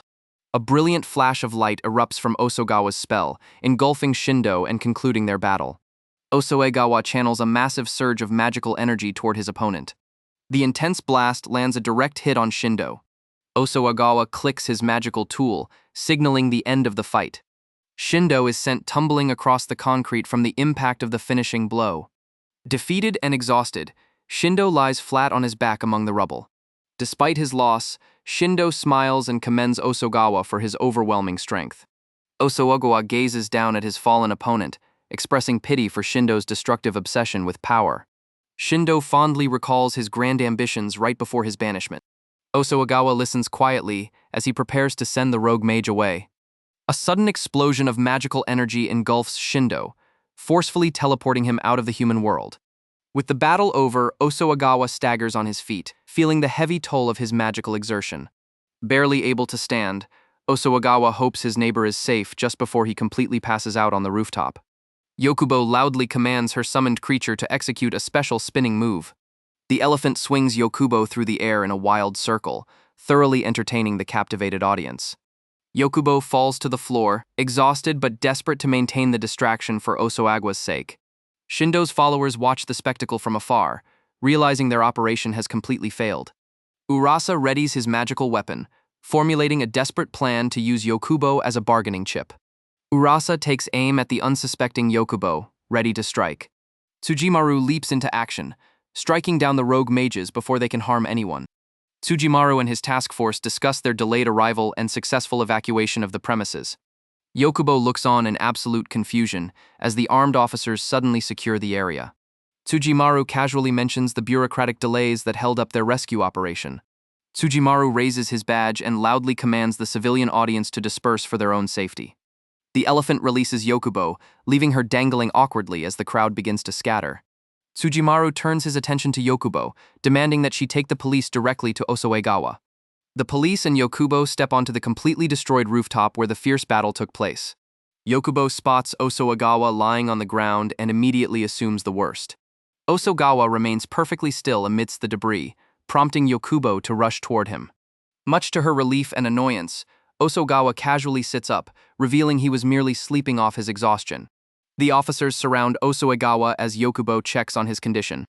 Tsujimaru glares at the destruction and demands a full explanation of the events. Osoegawa looks up groggily, unfazed by the sudden police presence. Osoegawa plainly states that he engaged in combat with Shindo and successfully banished him. The officers are impressed that Osoegawa managed to take down such a notoriously powerful criminal. Tsujimaru expresses his genuine gratitude for Osoegawa handling the dangerous situation in their stead.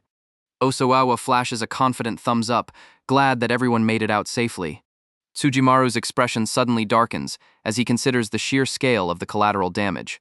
Without warning, Tsujimaru clamps a pair of heavy handcuffs onto Osoegawa's extended hand.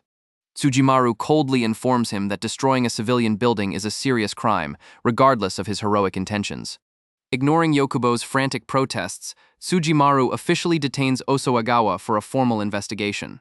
The scene shifts to the magic world, revealing a majestic palace floating among the clouds. A sudden magical explosion alerts the royal guards, who immediately rush toward the disturbance. The divine magus greets the fallen rogue with a deceptively cheerful demeanor. Shindo collapses onto the polished floor as the guards close in to apprehend him.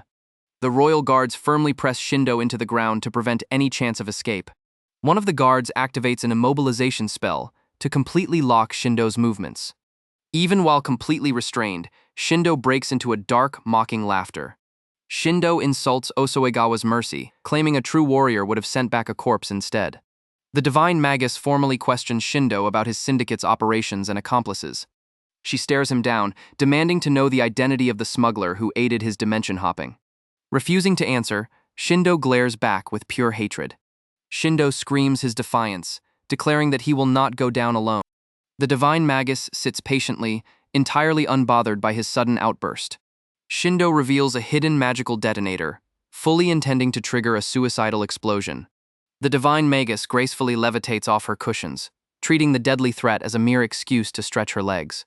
She jokes that sitting for too long is unbecoming of her royal status as she hovers above the captive. Shindo looks up in absolute bewilderment, realizing his ultimate attack does not intimidate her in the slightest. With a polite farewell, she casually releases a concentrated sphere of dark magic directly onto him. The divine magus smiles brightly as she activates her terrifying punishment. Shindo's eyes widen in sheer horror as he realizes the true nature of the magic about to consume him. The dark orb completely swallows Shindo, dropping him into an endless, nightmarish void. Shindo sinks deeper into the terrifying dimension, surrounded by massive, unblinking eyes. With the threat neutralized, the divine magus instructs her guards to extract all necessary information from him. The guards immediately salute and prepare to carry out her ruthless orders. The divine magus dramatically flops back onto her luxurious pillows, acting as though the brief confrontation was incredibly exhausting. The divine magus smiles warmly, expressing her deep pride in Osogawa's successful mission. She notes that defeating a high-ranking threat like Shindo is a truly impressive feat. Back in the human world, Osoagawa stands in handcuffs with a deadpan expression while Yokubo hysterically mocks him for getting arrested after saving the day. A distraught Yokubo cries out, asking Osoagawa why he was arrested. With a deadpan expression, Osoagawa replies that he received the death penalty. Yokubo, horrified, can't believe he would joke about something so scary, but he calmly remarks that he would be devastated if it were true. At the Elite Magic Task Force headquarters, Yokubo fumes, complaining about the mean police. She rants in the visitation room, finding it unfair that Osoagawa was arrested after defeating a mage. She slams her fists on the table, declaring that it just is not right. A short-haired woman tells her to calm down, reminding her they were allowed to see him. Still angry, Yokubo grits her teeth and warns that if anything happens to him, they will pay. Osogawa asks Yokubo what happened to the three brothers they encountered. She begins to explain what happened after his arrest. Yokubo recounts that they were safely reunited with someone they owed a great deal to. In a flashback, the brothers burst into a hospital room, calling out to a Mr. Atsuji. Mr. Atsuji, reading a paper, is startled by their sudden appearance. He recognizes them as Koda, Nobuki, and Daichi, and they are thrilled that he remembers them. The brothers are overjoyed to see Mr. Atsuji, remarking on how old he has gotten, while he notes they have not changed at all. They explain they heard he was sick and came to visit. With tears in his eyes, one of them apologizes, saying they did their best but things did not go well. Mr. Atsuji smiles warmly, telling them not to worry, as just seeing them is enough for him. He tearfully embraces them, wondering what they have been doing for the past decade. Yokubo finishes her story, explaining that despite feeling sorry for them, she had to send the brothers back to the magic world. She finds it strange that they were mages who were originally human, as she has never met anyone like that before. Osogawa then makes a startling revelation. He used to be a human too. The news leaves Yokubo completely shocked and speechless. Tsujimaru arrives to announce that the visitation is over and leads Osoagawa away. Yokubo's friend holds her back, telling her to relax. She tries to reassure Yokubo that nothing bad will happen to Osoagawa. Unconvinced, Yokubo struggles, shouting that she can't possibly trust them. Osoagawa is led down a secure hallway, away from the visitation room. Tsujimaru leads Osoagawa to the Elite Task Force's research floor, where large artifacts are on display. Osoagawa asks what the relics are, and Tsujimaru explains they are from the Great War. He elaborates that they are ancient weapons used by mages during the war with humans. Osoagawa asks if the treasure gem that Shindo possessed was one of those relics. He explains that Shindo went to the mall specifically to find it. When Shindo cracked the gem, his magic power grew immensely. Tsujimaru realizes it must be a crystal that stores magic power. Osoagawa warns him that if more exist, they must be found before something terrible happens. A woman with long, light hair steps out of an elevator, agreeing with Osogawa's assessment.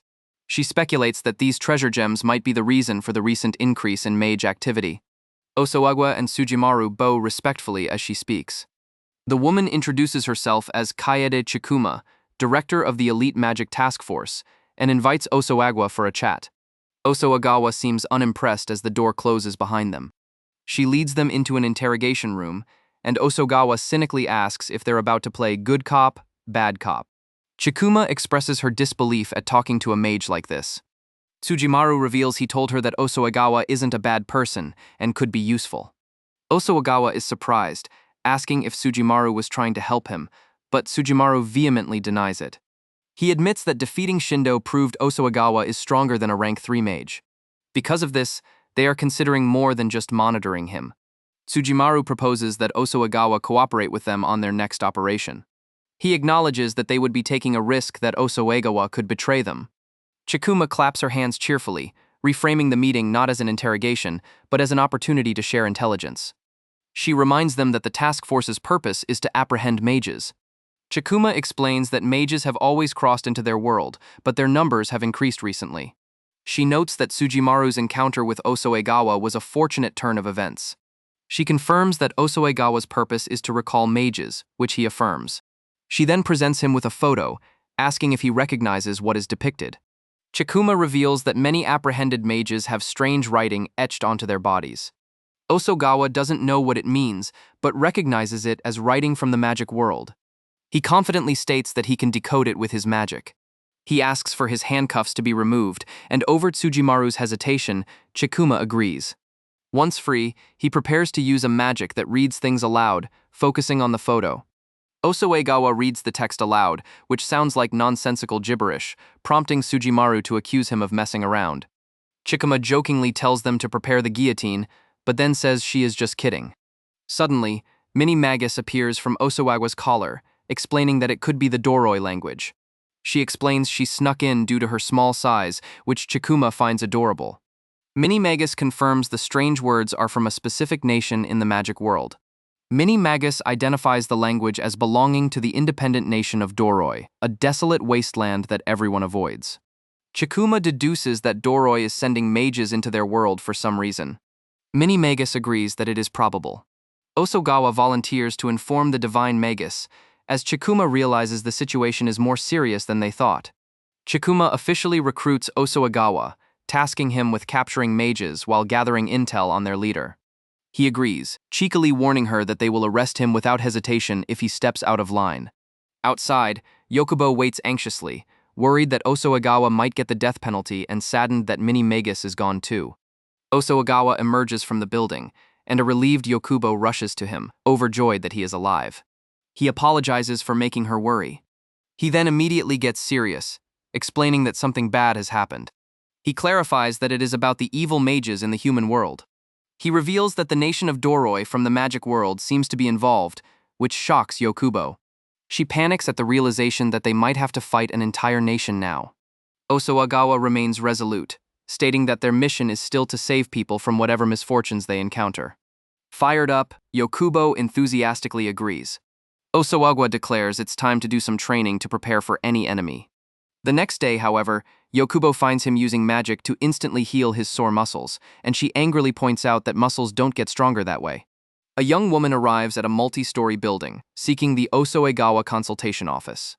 Mon Sakato confirms she has found the right place, known for its ability to solve any problem.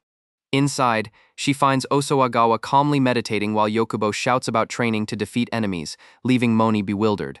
As Yokubo throws a wild punch, Mone tries to steer the conversation back to the reason for her visit. With a determined expression, Mon asks Osuagawa to go out with her. Osuagawa sits impassively on the couch, while Yokubo reacts with surprise in the background. Yokubo is stunned by the request, but Osuagawa calmly dismisses it as sounding troublesome. The following day, Osuagawa walks through a station, his shirt's text indicating he's on a date. Yokubo, watching from a distance, admits she followed him out of concern. Hiding behind some machines, she questions if Osuagawa could really be a boyfriend, a sentiment Minnie Magus seems to share. Osuagawa admits to himself that he doesn't truly know what it means to go out with someone. Osuagawa's question about love is met with a strange, aggressive definition from Yokubo. Mon frantically explains that he only needs to act like her boyfriend, not actually be one. She introduces herself as the client, Monen Sakato, and reveals that a friend has been persistently bothering her. Her plan is to tell the guy she's dating someone else, to finally get him to stop. From her hiding spot, Yokubo confirms that Osuagawa is meeting Mon to act as her boyfriend. She nervously wonders if he has any dating experience at all. Minnie Magus reveals that Osuagawa hasn't been on a date in 300 years, as he usually just sleeps. Yokubo is concerned about his choice of clothes but is relieved he's at least wearing a relevant t-shirt. Her thoughts are interrupted as she spots Mon approaching. Mon thanks Osuagawa for agreeing to help her out for the day. Osuagawa observes that something about her seems different. He asks if she's gotten taller, and she points out it's her high-heeled boots. She explains she dressed up for their pretend date and worries that she might look strange. Osuagawa considers her words and asks if he should also make an effort to dress up, much to her surprise.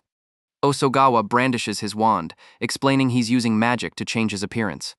Moan is shocked as his clothes transform in an instant, and he calmly tells her they can go now. He confirms it was magic, but she tries to rationalize it as a simple magic trick. She quickly realizes it was far too impressive for a trick, just as he offers her a small bag. He reveals he stopped at a taiyaki shop and bought two, since Yokubo is always with him. He offers one to Moan, who thanks him, and they prepare to leave. From her hiding place, Yokubo is flabbergasted, realizing he might actually be good at this. Still, she pouts, annoyed that he gave away the taiyaki he bought for her. Moan points to a nearby cafe, identifying it as their destination for the confrontation. Suddenly, she loses her footing and begins to fall. She lets out a cry of surprise as she staggers. Osuagawa's eyes narrow as he reacts instantly. He catches her, pulling her close to prevent her from falling. Moan thanks him for catching her, and he tells her not to worry about it. Yokubo observes that he seems to be moving with surprising speed, which Mini-Magus attributes to his yoga. As rain begins to fall, Moan panics, but Osuagawa remains calm.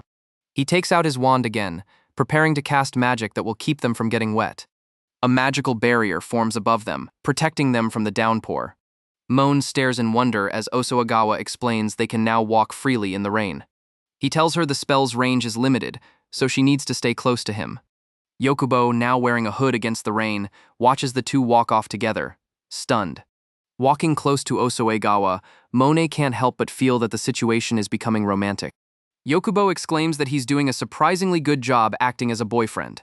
An acquaintance from the magic world recalls that Osuagawa's tendency to slack off meant he never had any romantic rumors. Mini-Magus observes that recently he's become more active and is turning into a kind and cool person. Yokubo has a sudden moment of panic. She worries that if Osuagawa gets a girlfriend, it will distract him from their mission. Mini-Magus advises her to simply trust that Osuagawa will remain focused on his work. The pair arrives at the coffee shop, the designated meeting spot. Osuagawa spots the target and prepares to confront the person who has been hounding Moan. Moan identifies her admirer, a young boy named Kaito, much to Osuagawa's surprise.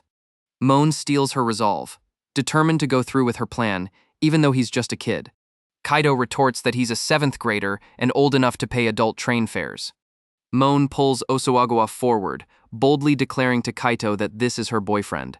Kaito remains seated, unaffected by Moan's declaration. He looks at her intensely, insisting that she go out with him, surprising both Moan and Osuagawa. Moan confides in Osuagawa that Kaito hasn't been acting like his usual self. She explains that he's her neighbor and they sometimes hang out. But recently, his behavior has become unusually moody. Osuagawa understands the situation and tells Moan to step aside. He identifies the boy's condition as being magic drunk and prepares a spell. Osuagawa casts a spell on Kaito, explaining its magic to restore people to their normal state. Moan panics, asking what just happened, while thinking Kaito had used some nervous magic of his own. As Kaito touches his face in confusion, Osuagawa coolly observes that his spell was successful. A flustered Kaito snaps back to reality, embarrassed by his previous boldness. He apologizes and tells Moan to forget everything he said, leaving her and Osuagawa surprised. Osuagawa explains the phenomenon of magic intoxication, which causes people to lose control when exposed to powerful magic. Moan looks at the mortified Kaito and apologizes to him. Moan admits that while she can't forget what he said, she was happy to hear his confession. She gently tells Kaito she wants to remain friends, but perhaps they can revisit the topic when he's older. A blushing Kaito agrees, and Moan makes him promise to tell her again in the future. Osuagawa quietly observes the resolution. He then turns and addresses his hidden followers, revealing he knew Yokubo and Mini-Magus were there all along. Yokubo informs Osuagawa that she has found a clue pointing to another mage. The clue leads them to Jagasaki Second Public Middle School. Now posing as teachers, Yokubo nervously asks if a mage is truly present, but Osuagawa remains uncertain. A teacher with short, light-colored hair and glasses gives a stern speech to his class. A female student with dark hair listens intently to the teacher's words. The teacher stands before the class, concluding his somewhat confusing but heartfelt speech. Osuagawa, now in the role of a teacher, sternly tells someone to do their homework, impressing Yokubo. Another teacher questions their role, clarifying they are only substitutes, which seems to be news to them. Yokubo walks with Osoagawa through the school hallway, confirming their mission's objective. Osoagawa recalls their encounter with Kaito Hanma at the cafe, revealing the boy was magic drunk.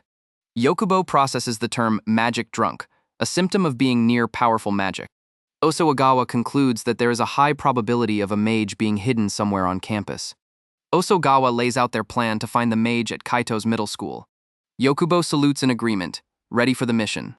He assigns their roles as PE and art teachers, and they share a determined fist bump. They acknowledge the help of the elite task force in securing their teacher positions. The first class of the day is PE, taught by Mr. Osoagawa. Osoagawa prepares to pitch to the students. A student asks why the teacher is pitching, and Osoagawa explains it's due to a lack of players. His first throw is a complete failure, earning him mockery from the students. Osoagawa subtly uses his magic for the next pitch. A student notices the baseball is glowing as it hurtles towards them. The magically enhanced pitch curves past the batter and slams into the catcher's glove. Osoagawa coolly calls a strikeout while a student questions the impossible curve of the ball. He internally reveals that he used his magic that throws out trash, much to the confusion of his students. Remembering he's a teacher, he offers an A for a home run, but the students protest it's too hard. He apologizes and changes the offer to an A for simply stepping up to bat, which they eagerly accept. Kaito approaches Osoagawa and thanks him for his help. Osoagawa asks Kaito if he's feeling any lingering effects from the magic intoxication. Kaito's friend, Hidaka, questions why he's friendly with the new teacher. Hidaka warns Kaito to steer clear of the strange teacher who says weird things. Osoagawa reassures Kaito that he will still teach properly, even though he is undercover. He instructs the class to get ready to bat. He challenges the students to try and hit his magic pitch, leaving them to suspect he's cheating. The students swing and miss repeatedly against Osoagawa's magic pitches. Kaito watches intently, having been the only one to even nick the ball. The scene shifts to the second period art class, taught by Ms. Yobuko. Yokubo holds her pencil like a weapon, ready to begin. With intense focus, Yokubo sketches at a blinding speed. She proudly presents her finished photorealistic drawing to the amazed class. The students praise her work, amazed by the speed and quality of her drawing. Yokubo feigns embarrassment, claiming she could have done better. The students shower her with compliments on her incredible talent. She explains that she's had a lot of practice thanks to lessons her family paid for. Yokubo decides to give the class an assignment. She declares that to pass, the students must draw something as good as her demonstration, which they protest is too hard. The students complain that no one will be able to pass her class. Realizing her mistake, she quickly dashes out of the room. A student sees a bright light from the doorway as Yokubo uses summoning magic. She returns, presenting a strange creature that shocks the students. The students murmur among themselves, trying to identify the bizarre animal. Yokubo announces that the class will now draw the shoebill bat. The students chatter as they draw the creature, which Yokubo claims is her pet. The school bell rings, marking the end of the class. Osoagawa hears the bell and gets ready to leave. Osoagawa and Yokubo meet up after their first day of teaching. Yokubo asks Osoagawa if he was able to maintain his teacher persona. He admits he got too invested in the baseball game, complaining that the student's strategy prevented his perfect game. They both report that they were unsuccessful in finding the mage. Yokubo explains that skilled mages are able to hide their magical power from detection. They conclude that if a mage is at the school, they must be very powerful. Osoagawa realizes that such a mage might be able to detect them first and launch a surprise attack. Yokubo agrees with his assessment just as they sense a presence. A girl named Kitakata suddenly appears and attacks them with a divination spell. Yokubo exclaims, "Speak of the devil," as Osoagawa prepares a counterspell. He conjures a wall of pillows that intercepts the magical blast. His favorite memory foam pillow is destroyed in the attack. Kitakata mocks Osoagawa's choice of defensive magic. Kitakata and her companion, Itokura, confront Osoagawa and Yokubo. Kitakata scolds Itokura for his silence, lecturing him on human world customs. Osoagawa realizes that the mages they were searching for were among the students. With school out, Osoagawa tells Yokubo it's time to send the students home and face their new opponents. Osoagawa deactivates his disguise magic, returning to his usual casual attire. Yokubo warns him not to let his guard down just because their opponents are kids. Kitakata casually notes his outfit change, completely unfazed by the adult's presence. Itokura expresses disappointment, having wanted to fight the older man, but agrees to take on Yokubo. Kitakata suggests they split up to finish the fight quickly, boasting that no adult could ever beat her back in the magic world. Yokubo glares silently, irritated by their arrogant remarks. Osoagawa nudges his partner, encouraging her to show the kids what happens when adults get serious. Flustered, Yokubo awkwardly yells out a childish insult, prompting Kitakata to mock her for sounding like an elementary schooler. Seeing her embarrassment, Osoagawa calmly reassures Yokubo, reminding her of their rigorous training and successful missions. With renewed confidence, both adults dash forward to engage their targets. However, Kitakata swiftly casts a divination spell, aiming her magic not at Yokubo, but directly at the floor beneath her. The floor suddenly gives way, sending Yokubo plummeting as the concrete crumbles beneath her feet. Kitakata laughs, calling it an incredibly unlucky hallway. Osoagawa glances back in surprise as his partner falls through the gaping hole. Landing safely on a chunk of debris, Yokubo flashes a confident thumbs up to her partner. Osoagawa grins, knowing she has the situation under control. A bright flash of summoning magic illuminates the lower floor, catching Kitakata off guard. Meanwhile, Itokura takes to the air on a massive flying mask summon, advising Kitakata not to underestimate their foes. He proudly declares himself a proper mage and a servant of the divine Magus. Unconcerned, Kitakata simply tells him to make sure he wins as she prepares to play with her opponent. Outside, a teacher patrols the quiet school grounds, completely unaware of the magical conflict raging inside. Within one of the classrooms, Yokubo and her shoebill bat launch a fierce assault against Kitakata, sending desks and chairs flying in the chaos. The shoebill bat unleashes a flurry of powerful kicks, prompting Yokubo to praise her summon's reliable leg skills.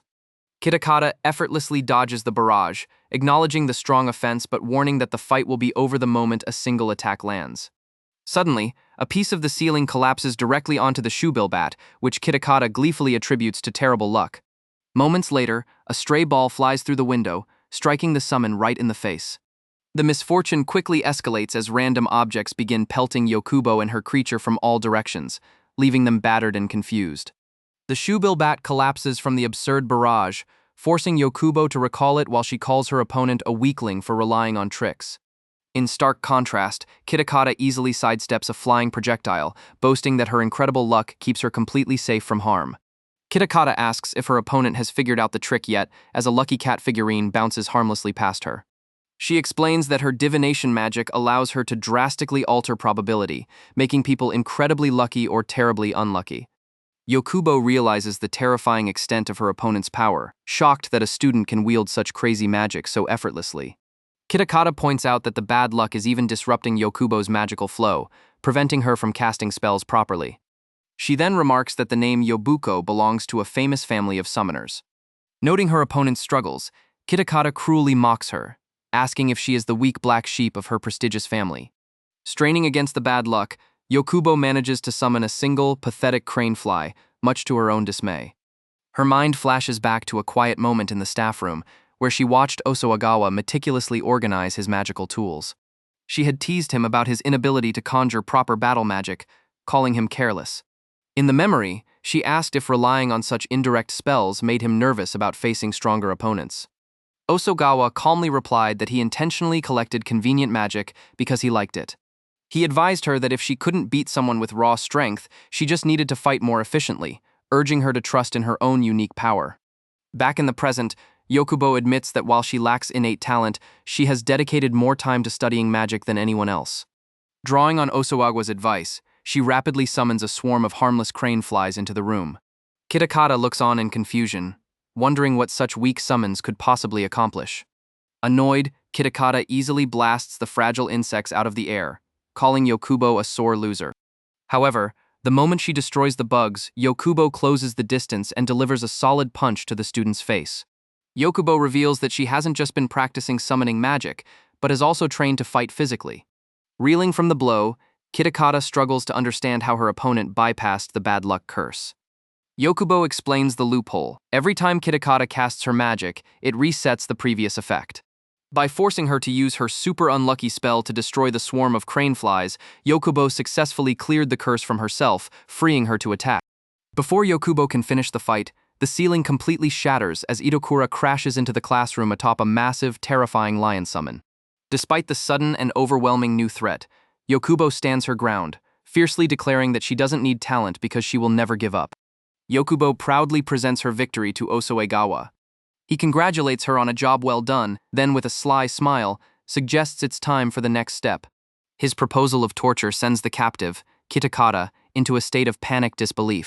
Inside a classroom, Kitakata is tied to a chair, crying out that their interrogation is abuse while Osoegawa calmly offers her food in exchange for information. Itokura explains that he lost his own fight instantly because his poison magic was no match for an air purifier. Osoegawa offers Kitakata food, telling her she'd better talk if she's going to eat, much to Itokura's dismay. Itokura questions Kitakata's pride, but she admits she doesn't really have any. She dismisses his concern, finding it stupid to be stubborn for the sake of adults. Her pragmatic view gives Itokura pause. Osoegawa and Yokubo press for information, wondering what could be so important. Kitakata explains they are mages sent from a place called Doroi. Yokubo recognizes the name as the source of mages entering the human world. Itokura reveals they were sent to find a hidden treasure gem in the school. He confesses that he hates the adults in Doroi and isn't willing to die for their mission, a sentiment Kitakata shares. The kids explain that Doroi carries a grudge from a war that happened hundreds of years ago. Osoegawa questions if Doroi is forcing children to fight for them. A new voice cuts through the room, correcting him. A serious young man steps forward, stating that it is not force, but simply the duty of every Doroi mage. His sudden appearance startles everyone. Yokubo asks Osoegawa if he knows the newcomer. Osoegawa confirms it, recognizing Hidaka as a boy he played baseball with in PE class. Hidaka sternly reminds his subordinates of Doroi Rule Number 4, to carry out their mission at any cost. He chides them for slacking off. Kitakata nervously argues that a superior should also know how to forgive. To everyone's surprise, Hidaka agrees she has a point and lets them off with a warning. Hidaka and Osoegawa have a brief, polite exchange about PE. Osoegawa suddenly confronts him, expressing his surprise that such oblivious adults exist. Osoegawa asks if he feels any shame. Hidaka begins to explain the immense pressure he and the others are under. He says they are constantly told they need to grow up and bring home results to become proper adults. The tense conversation concludes as Hidaka takes a fighting stance, declaring, "En garde." He formally introduces himself as Noboru Hidaka, the captain of Doroi's operations unit. Unfazed, Osoegawa accepts the challenge, telling Hidaka not to hold back and to fight him with the intent to kill.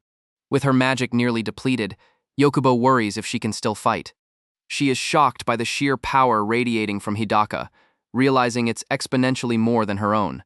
She remembers Osoegawa's advice to never give up, even in difficult situations. Osoegawa steps in front of her, telling her to leave this to him. He acknowledges her hard work and announces that it's now his turn to fight. Osoegawa announces it's time to get serious, unleashing an immense aura of magical power. Hidaka is shocked, wondering if anyone in Doroi possesses such strength. Osoegawa calmly informs Hidaka that intimidation won't work on him as he can match his power.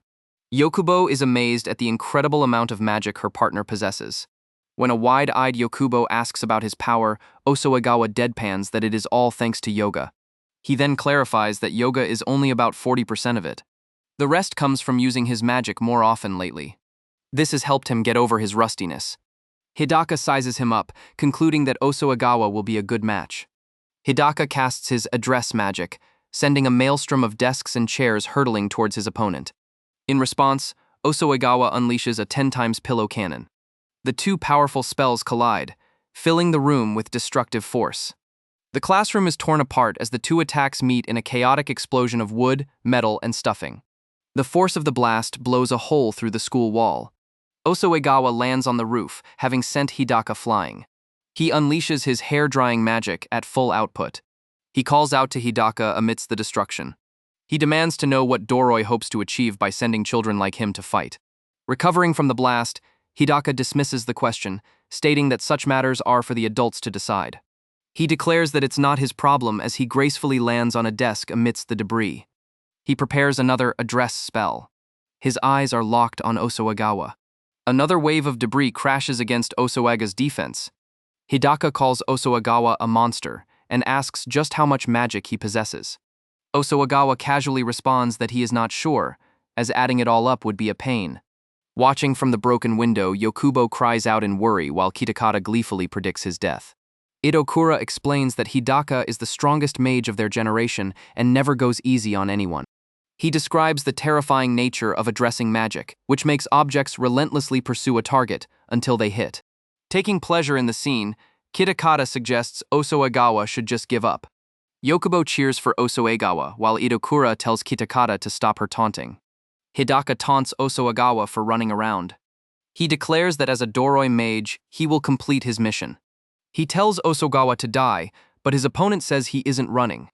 Osaegawa reveals a baseball bat, claiming he just found something he forgot in PE. Hidaka wonders what he could possibly be planning with a bat. Osaegawa prepares to use fly-swatting magic at full power. With a powerful swing, Osaegawa bats away an incoming projectile, telling Hidaka it is time to continue their lesson. He questions Hidaka's claim that his orders are top priority, pointing out that he seemed to be having fun during their PE game. Hidaka scoffs, insisting that was just part of his mission. Osaegawa calmly names his technique, fly-swatting magic. With a powerful swing of his bat, he effortlessly deflects the projectiles rocketing toward him. He pushes his power to its maximum output, unleashing a massive wave of force.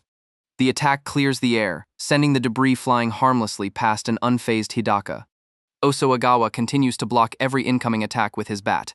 Hidaka reasons that there must be a limit to Osaegawa's power and resolves to continue his assault until his opponent is completely drained. Watching from a window, Kitakata and Yokubo are stunned by the furious exchange. Yokubo asks what kind of magic Osaegawa is using. The mini magus on her shoulder explains that it's fly-swatting magic, which she identified by reading his lips. The tiny being explains that the magic reflexively moves Osaegawa's arm against incoming objects. However, she notes that he's using a vast amount of power to amplify a normally weak spell, and he will not be able to maintain it for long. Osaegawa remarks that Hidaka seems to be in a lot of pain, but Hidaka retorts that Osaegawa is one to talk. Osaegawa dismisses his own condition as just his heart pounding from the sudden exertion. He clarifies that his comment was not about their battle. He asks Hidaka if he's truly okay with being a kid forced to fight for the Doroi in the human world. Hidaka stoically replies that his status as a child is irrelevant and that he has no need for such emotions. Hidaka insists he's just doing what he's told. Osaegawa calls him stubborn, wondering why he would go so far for his orders. Hidaka explains that in Doroi, the rules are more important than anything else. A memory surfaces of an adult telling a group of children that their superior's decisions are final, regardless of age or gender. Hidaka concludes that they are simply tools meant for carrying out orders. Osaegawa refutes this, telling Hidaka that before any of the Doroi doctrine, they were mages first and foremost. Hidaka tells him he's wrong, that they are not tools. Osaegawa starts to recount a memory from his own childhood, over 300 years ago. He reminisces about goofing off and running in the fields as a child. As he speaks, he deliberately allows one of Hidaka's projectiles to hit him squarely in the face. Hidaka is stunned that he let the attack hit him on purpose. Catching the bar of soap, Osaegawa thanks him for sending it over. Osaegawa reveals his next move, a magic that creates suds, unleashing a torrent of bubbles that floods the battlefield. Hidaka is caught off guard by the sea of bubbles. He senses they are filled with weak magic and dismisses them. Osaegawa tells him to wash his hands to prevent catching a cold, but Hidaka refuses. As he bats away the small bubbles, he scoffs that they won't do anything. Suddenly, he is blindsided by a much larger bubble. Osaegawa reveals that he infused that one with a lot of magic. The giant bubble pops, engulfing Hidaka in a burst of magic, and he immediately realizes something is wrong. From the sidelines, Yokubo recognizes the symptoms of being exposed to a large amount of powerful magic. Osaegawa explains the effect, magic intoxication. Hidaka collapses, unable to make his own magic flow properly. Osaegawa explains that the state makes one's mind unstable, preventing the use of magic. Now that the fight is over, he suggests they can finally talk. He staggers, admitting that he too is tired from using so much magic. The onlookers are shocked that Hidaka lost, with Kitakata urging Yokubo to go help. On the ground, Hidaka tells Osaegawa not to fall asleep, stating that he hates it when people go easy on him. Osaegawa, also lying on the ground, retorts that he has his own problems to deal with. Osaegawa asks why Hidaka would pass up a chance to stop him, promising to attack again once he recovers, but Hidaka tells him he does not need to obey such orders. Osogawa tells Hidaka that adults are supposed to work hard for others. Hidaka mutters that being a kid is a lot of fun. Osoagawa reflects that at least it was for him. He continues that a kid's real job is to find out what interests them, prompting a flustered Hidaka to tell him to stop his mindless jabbering. Hidaka sighs, looking up at the sky. He looks back on a memory of playing baseball with his friends. He concedes that Osoagawa is right. He admits that the days he spent at the school were not bad. Smiling, Osoagawa says he hopes Hidaka can come back someday. As the group gathers, Hidaka reveals their orders came from a superior officer named Ine. Kitakata and Idokura are shocked that he would reveal classified information. Hidaka shrugs it off, saying he hates how cocky the superior officers are, much to Kitakata's disbelief. Osoagawa sighs, realizing they now have a lot to deal with, as Yokubo diligently takes notes. Mini Magus expresses confidence that the Divine Magus is already looking into Doroi. Hearing this, Osoagawa announces he has a good idea. He pulls out a small, cylindrical object. Elsewhere, the Divine Magus looks up from her book. In a flash of light, Osoagawa teleports himself and the entire group to a new location, announcing his return. Yokubo is flustered by their sudden arrival, stammering a greeting to the Divine Magus. Unfazed, the Divine Magus simply asks them to hold on while she puts on some makeup. With a grand gesture, the Divine Magus invites them to a feast featuring a famous magical fish, Dunkleosteus, but Idokura still demands to know her intentions. She explains that she heard Doroi had ordered them to go to the human world. Despite Kitakata's encouragement to eat, Idokura remains on guard, vowing to protect them all. The group follows the Divine Magus as she leads them through the grounds of her temple. She confidently states that she has done some research on Doroi. Osoagawa bluntly states that Doroi's goal is revenge against humans. Yokubo questions this, wondering why there would be any grudge between two separate worlds. The Divine Magus explains that long ago, the worlds were not separated, and this connection ultimately led to war. Osoagawa brings up the Great War, and Yokubo eagerly confirms she knows about it. She proudly says she studied the topic extensively in her library, much to the Divine Magus's amusement. Reading from her notes, Yokubo details the history of the Great War, a conflict over land between humans and mages that ended in reconciliation after devastating losses on both sides. The Divine Magus is impressed, patting Yokubo on the head and praising her knowledge, while Osoagawa notes her apparent admiration for the Magus. The Divine Magus adds that the war was truly terrible, leaving many with lingering grudges. Osoagawa specifies that the people of Doroi, who were the central nation in the war, hold the strongest resentment. He pieces together that Doroi is gathering the gems to extract their magic for attacks, a theory the Divine Magus confirms. She elaborates, explaining the immense magical cost of sending someone from the magic world to the human world. The grim truth is revealed. Doroi is using the magic from the treasure gems to send even more mages to the human world. The Divine Magus gravely states that Doroi intends to send thousands of mages to invade the human world. Yokubo is stunned into disbelief by the sheer number. Osoagawa calmly assesses the situation, concluding that they need to stop Doroi before they collect all the necessary gems. The Divine Magus affirms his conclusion. She gets Osoagawa's attention, revealing that a man named Akiyomi Ine is one of the central figures behind Doroi's plan. Osoagawa recognizes the name, and the Divine Magus confirms his suspicion. She states plainly that Akiyomi is the mage who killed his parents. In a flashback, a man with a confident grin says, "Here goes." He uses collection magic, astonishing a crowd of villagers as items pop into existence around them. The villagers are amazed, saying he finished all their work instantly despite their lack of manpower. The mage, identified as Ryugen Osoagawa, boasts that he possesses a lot of convenient magic. Later, a young Toya Osoagawa walks with him, calling him father. Young Toya asks why he's the only mage around and wonders if he feels lonely. Ryugen laughs, finding his son's innocence cute, while Toya thinks he's being made fun of. He clarifies that there are other mages, but they now live far away. He explains that his friend, now known as the Divine Magus, took everyone else to a different world. Toya asks why they left. Ryugen reveals that a long time ago, the mages fought with the humans of that nation. Ryugen looks back at the aftermath of a battle, explaining that he alone refused to leave and chose to remain. Holding his son's hand, he states his belief that magic is meant to help people, and he couldn't bear to let the feud fester. He expresses his determination not to give up on peace just because of one bad conflict. Young Toya thoughtfully remarks that their long lives give them more time for regret. Ryugen advises his son to be careful if he becomes a mage, as he might get bored, but Toya sees it as an opportunity to be lazy. A woman comforts a frightened young Toya.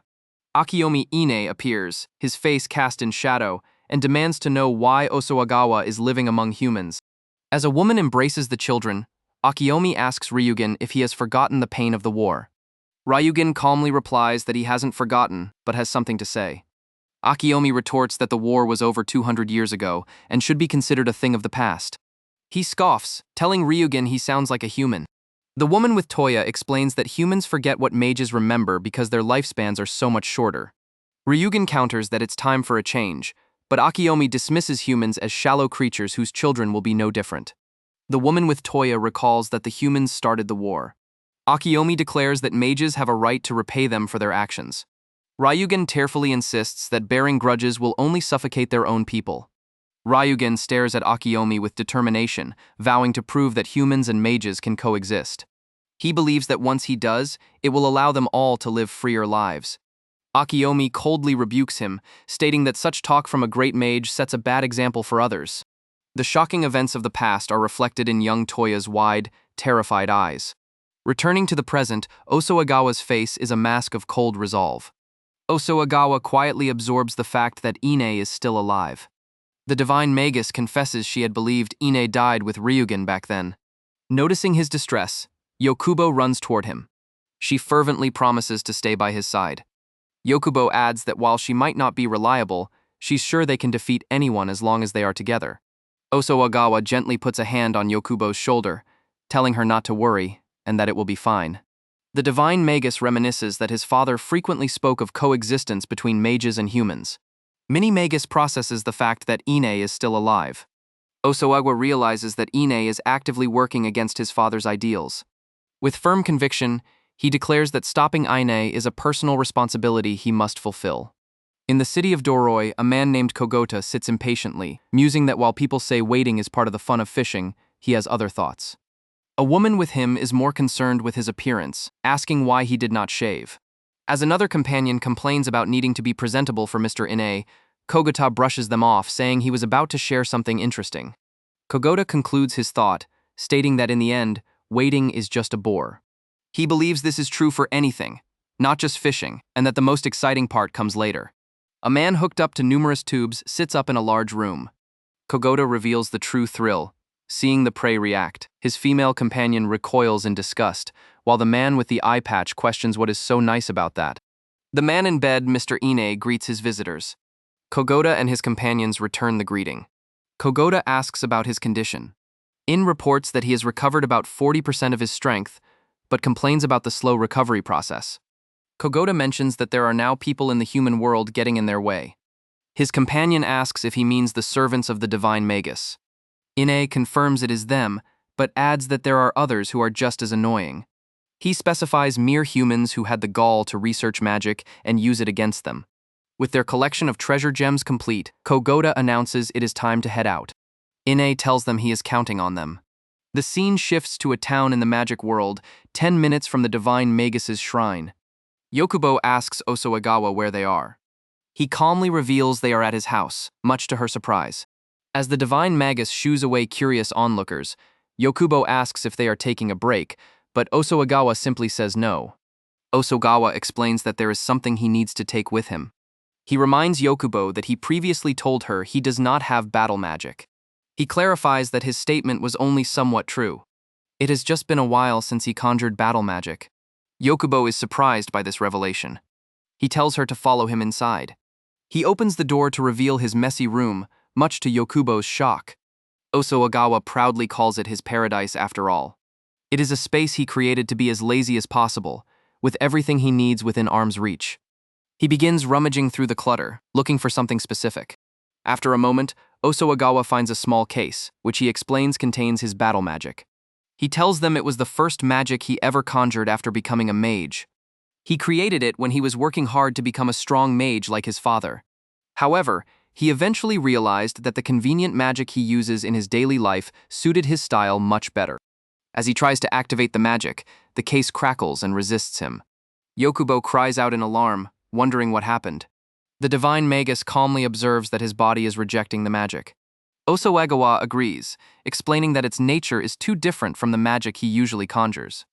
He concludes that to use it, he will have to shake off the habits he has developed. Osaegawa comes to a grave realization. He needs to abandon all the magic he currently possesses. Yokubo is horrified by the idea, asking if he is sure. He is resolute, stating it is worth it if he can use this battle magic. Now that he knows Ine, the man his father wanted to stop, is threatening the human world. He knows he cannot simply stand by and do nothing while Ine is on the loose. With firm resolve, Osaegawa declares that he is moving forward, all so he can one day laze around in peace again in the magic world. He brings out a small, simmering pot. He announces his intention to put his magic inside and get rid of it. Osaegawa pauses for a moment before beginning. Yokubo watches with concern, thinking that despite his casual demeanor, it must be painful for him to throw his magic away. He begins by presenting his first piece of magic, one that makes sparklers last longer. He muses that while some appreciate the ephemeral nature of sparklers, he has always preferred eternity. He admits it was a must-have item in the summer. Yokubo, unimpressed, tells him she thinks he will survive just fine without it. Next, he presents magic that picks out eggshells when cracking eggs. He explains how hard it is to get the shell pieces out of the slimy egg, making this magic incredibly convenient. He laments that he is not sure how he will go on without this one. Fed up, Yokubo tells him to just get rid of it. Yokubo realizes with exasperation that he is going through his magic one by one. She complains that the process will take all day, and Osaegawa concedes she has a point. Thanking all of his convenient magic for everything, he gathers them all up to throw them in together. With a final look, he prepares to abandon his old ways. With his battle magic now active, Osaegawa announces that they are heading back to the human world. He asks Yokubo if she is ready, and she responds with an enthusiastic yes. The divine Magus informs them that she has already made preparations at the shrine to send them off, and tells them to follow her. The divine Magus promises to prepare a lot of rewards for them when they return from their mission. A grateful Yokubo thanks her. Osaegawa takes one last look at his room before leaving. He closes the door, leaving his old life behind. His battle magic, a simple wand, now rests in its case. The scene shifts back to the towering skyscrapers of the human world. At the Elite Task Force HQ, Urasa reports to his superior, Mr. Sujimaru, that he captured a mage on his way to work. He inquires about the transportation allowance, but Sujimaru deflects the financial question. Another agent asks why Urasa does not just request everything, but is told that he cannot. Suddenly, Sujimaru's expression shifts. The interaction seems to stir a memory for him. Suddenly, Kogota and his group appear inside the HQ. He marvels at a large weapon, remarking that he used it back in the Great War. He grins, calling the place a great fishing hole with lots of prey to keep them busy. Sujimaru confronts the intruders, calmly asking if the concept of trespassing exists in the magic world. In the magic world, the divine Magus senses trouble, urging her companions to hurry. A spiky-haired mage protests that they do not have time to put on their armor, while Osaegawa thought it best to equip as much as possible. She explains that she can feel a dense concentration of magic in the human world. Osaegawa grimly suspects that Doroi has launched a new offensive. In the human world, a fierce battle is already underway as two figures clash. The intruder, Kogota, unleashes a sphere of energy. Sujimaru meets the assault, his own pseudo-magic charged and ready. The impact of their attacks shatters the surroundings. Kogota revels in the fight, commenting on how good it feels to finally cut loose with his power. Sujimaru stands opposite him, unimpressed by his opponent's bravado and calling him cocky. Sujimaru questions if Kogota thinks they will just let him barge in and go wild. Kogota laughs, admitting he hates humans but has a soft spot for feisty ones. Over comms, someone checks on Sujimaru, who confirms he is fine. From a control room, Chikuma Kaede begins to analyze the footage of the fight. She identifies the intruder as the extremely powerful rank 1 as she loads a gun. Shindo offers to call for backup, but Sujimaru declines. He states he would rather they assist Urasa and Susami. Shindo warns that the other two intruders are no joke either. Sujimaru agrees that his current foe is tough, but he trusts his director. He believes the man is underestimating him, an opening he can use to buy time, just as Kogota calls out to him. In a bizarre turn, Kogota asks Sujimaru about his favorite rice ball stuffing. Playing along, Sujimaru answers with ume plums, followed by kelp and bonito flakes. He then turns the question back on Kogota, who seems momentarily thrown off by the unexpected engagement. Kogota sees through the ruse, realizing Tsujimaru is trying to buy time. He laughs, saying he does not mind, as he wants to savor the battle. He then reveals that unlike Tsujimaru, he hates ume plums and asks if he wants to know why. Tsujimaru guesses it is because he dislikes someone named Ume. Kogota corrects him. He hates them simply because their enzymes taste bitter to mages. He rushes forward, declaring that mages and humans are completely different creatures. He lists their differences, from the ability to use magic to their lifespans and even the number of teeth. As their blades clash, he screams that mages are far superior to humans. Kogota channels his rage, claiming all mages are angry at how weak humans made them suffer and drove them out. Tsujimaru dodges, dismissing it as babbling and telling him to blame his bad luck. He cuts through the monologue to summarize Kogota's point, that this is simply what mages are, and humans should accept it. He then retorts that there is a man, Osoegawa, who marched in with a water gun just to stop people like him.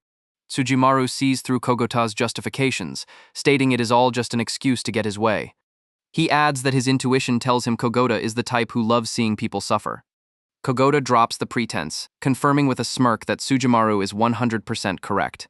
With the truth revealed, Kogota decides Tsujimaru deserves a reward. He summons a massive, drill-like weapon, the Magnual. Tsujimaru is taken aback by the sudden intense heat emanating from it. Kogota gloats that humans could never make it work, as the Magnual responds only to his magic. Kogota takes aim with the Magnual, preparing to fire a massive energy beam. He maniacally warns Tsujimaru to make sure he dodges the blast. Tsujimaru braces for the immense power coming his way. The beam tears through the room, causing a huge explosion. Kogota inhales the smoky air, reminiscing about a house he once burned down. Tsujimaru manages to evade the attack, cursing his opponent. He stands before the massive hole in the wall, acknowledging the weapon's incredible power. The blast blew out one of the walls of the research floor, high up in the skyscraper. He realizes that if he keeps dodging, Kogota might end up destroying the entire city. Kogota prepares a second shot, correctly guessing that Tsujimaru is worried about the city. He taunts him, saying he must dodge or die, forcing him to make a quick decision. With sadistic glee, Kogota tells him to show him his suffering, savoring what he calls the best part. He sees Tsujimaru make his move, surprised he has already made up his mind. Instead of dodging, Tsujimaru charges forward to meet the blast head-on. He declares that the one thing he hates most is seeing someone's future ruined. His eyes burn with determination as he finishes his thought, because of unreasonable jerks like Kogota. Tsujimaru's counterattack collides with the Magnual's shot, resulting in a massive explosion. Kogota laughs maniacally in the aftermath. He is impressed that a mere human managed to cancel out his attack. Battered and bruised, Tsujimaru dismisses the compliment, wondering what his next move should be. Knowing he cannot block another blast, Tsujimaru braces himself for the next attack. Suddenly, Osoegawa and Yokubo appear. Yokubo is confused, but Osoegawa recognizes the Elite Task Force HQ. They see the confrontation, and Yokubo points out the injured Tsujimaru. Kogota laughs at the sight of what he assumes are reinforcements. His celebration is cut short, as Osoegawa raises his hand, ready to intervene. With a flick of his wrist, Osoegawa unleashes a powerful blast of magic from his wand, intercepting Kogota's attack just in time. The magical force slams into Kogota, sending him reeling. Yokubo is amazed by Osoegawa's power, as he calmly checks on Tsujimaru. Tsujimaru can only stare in disbelief, asking what happened to his water gun.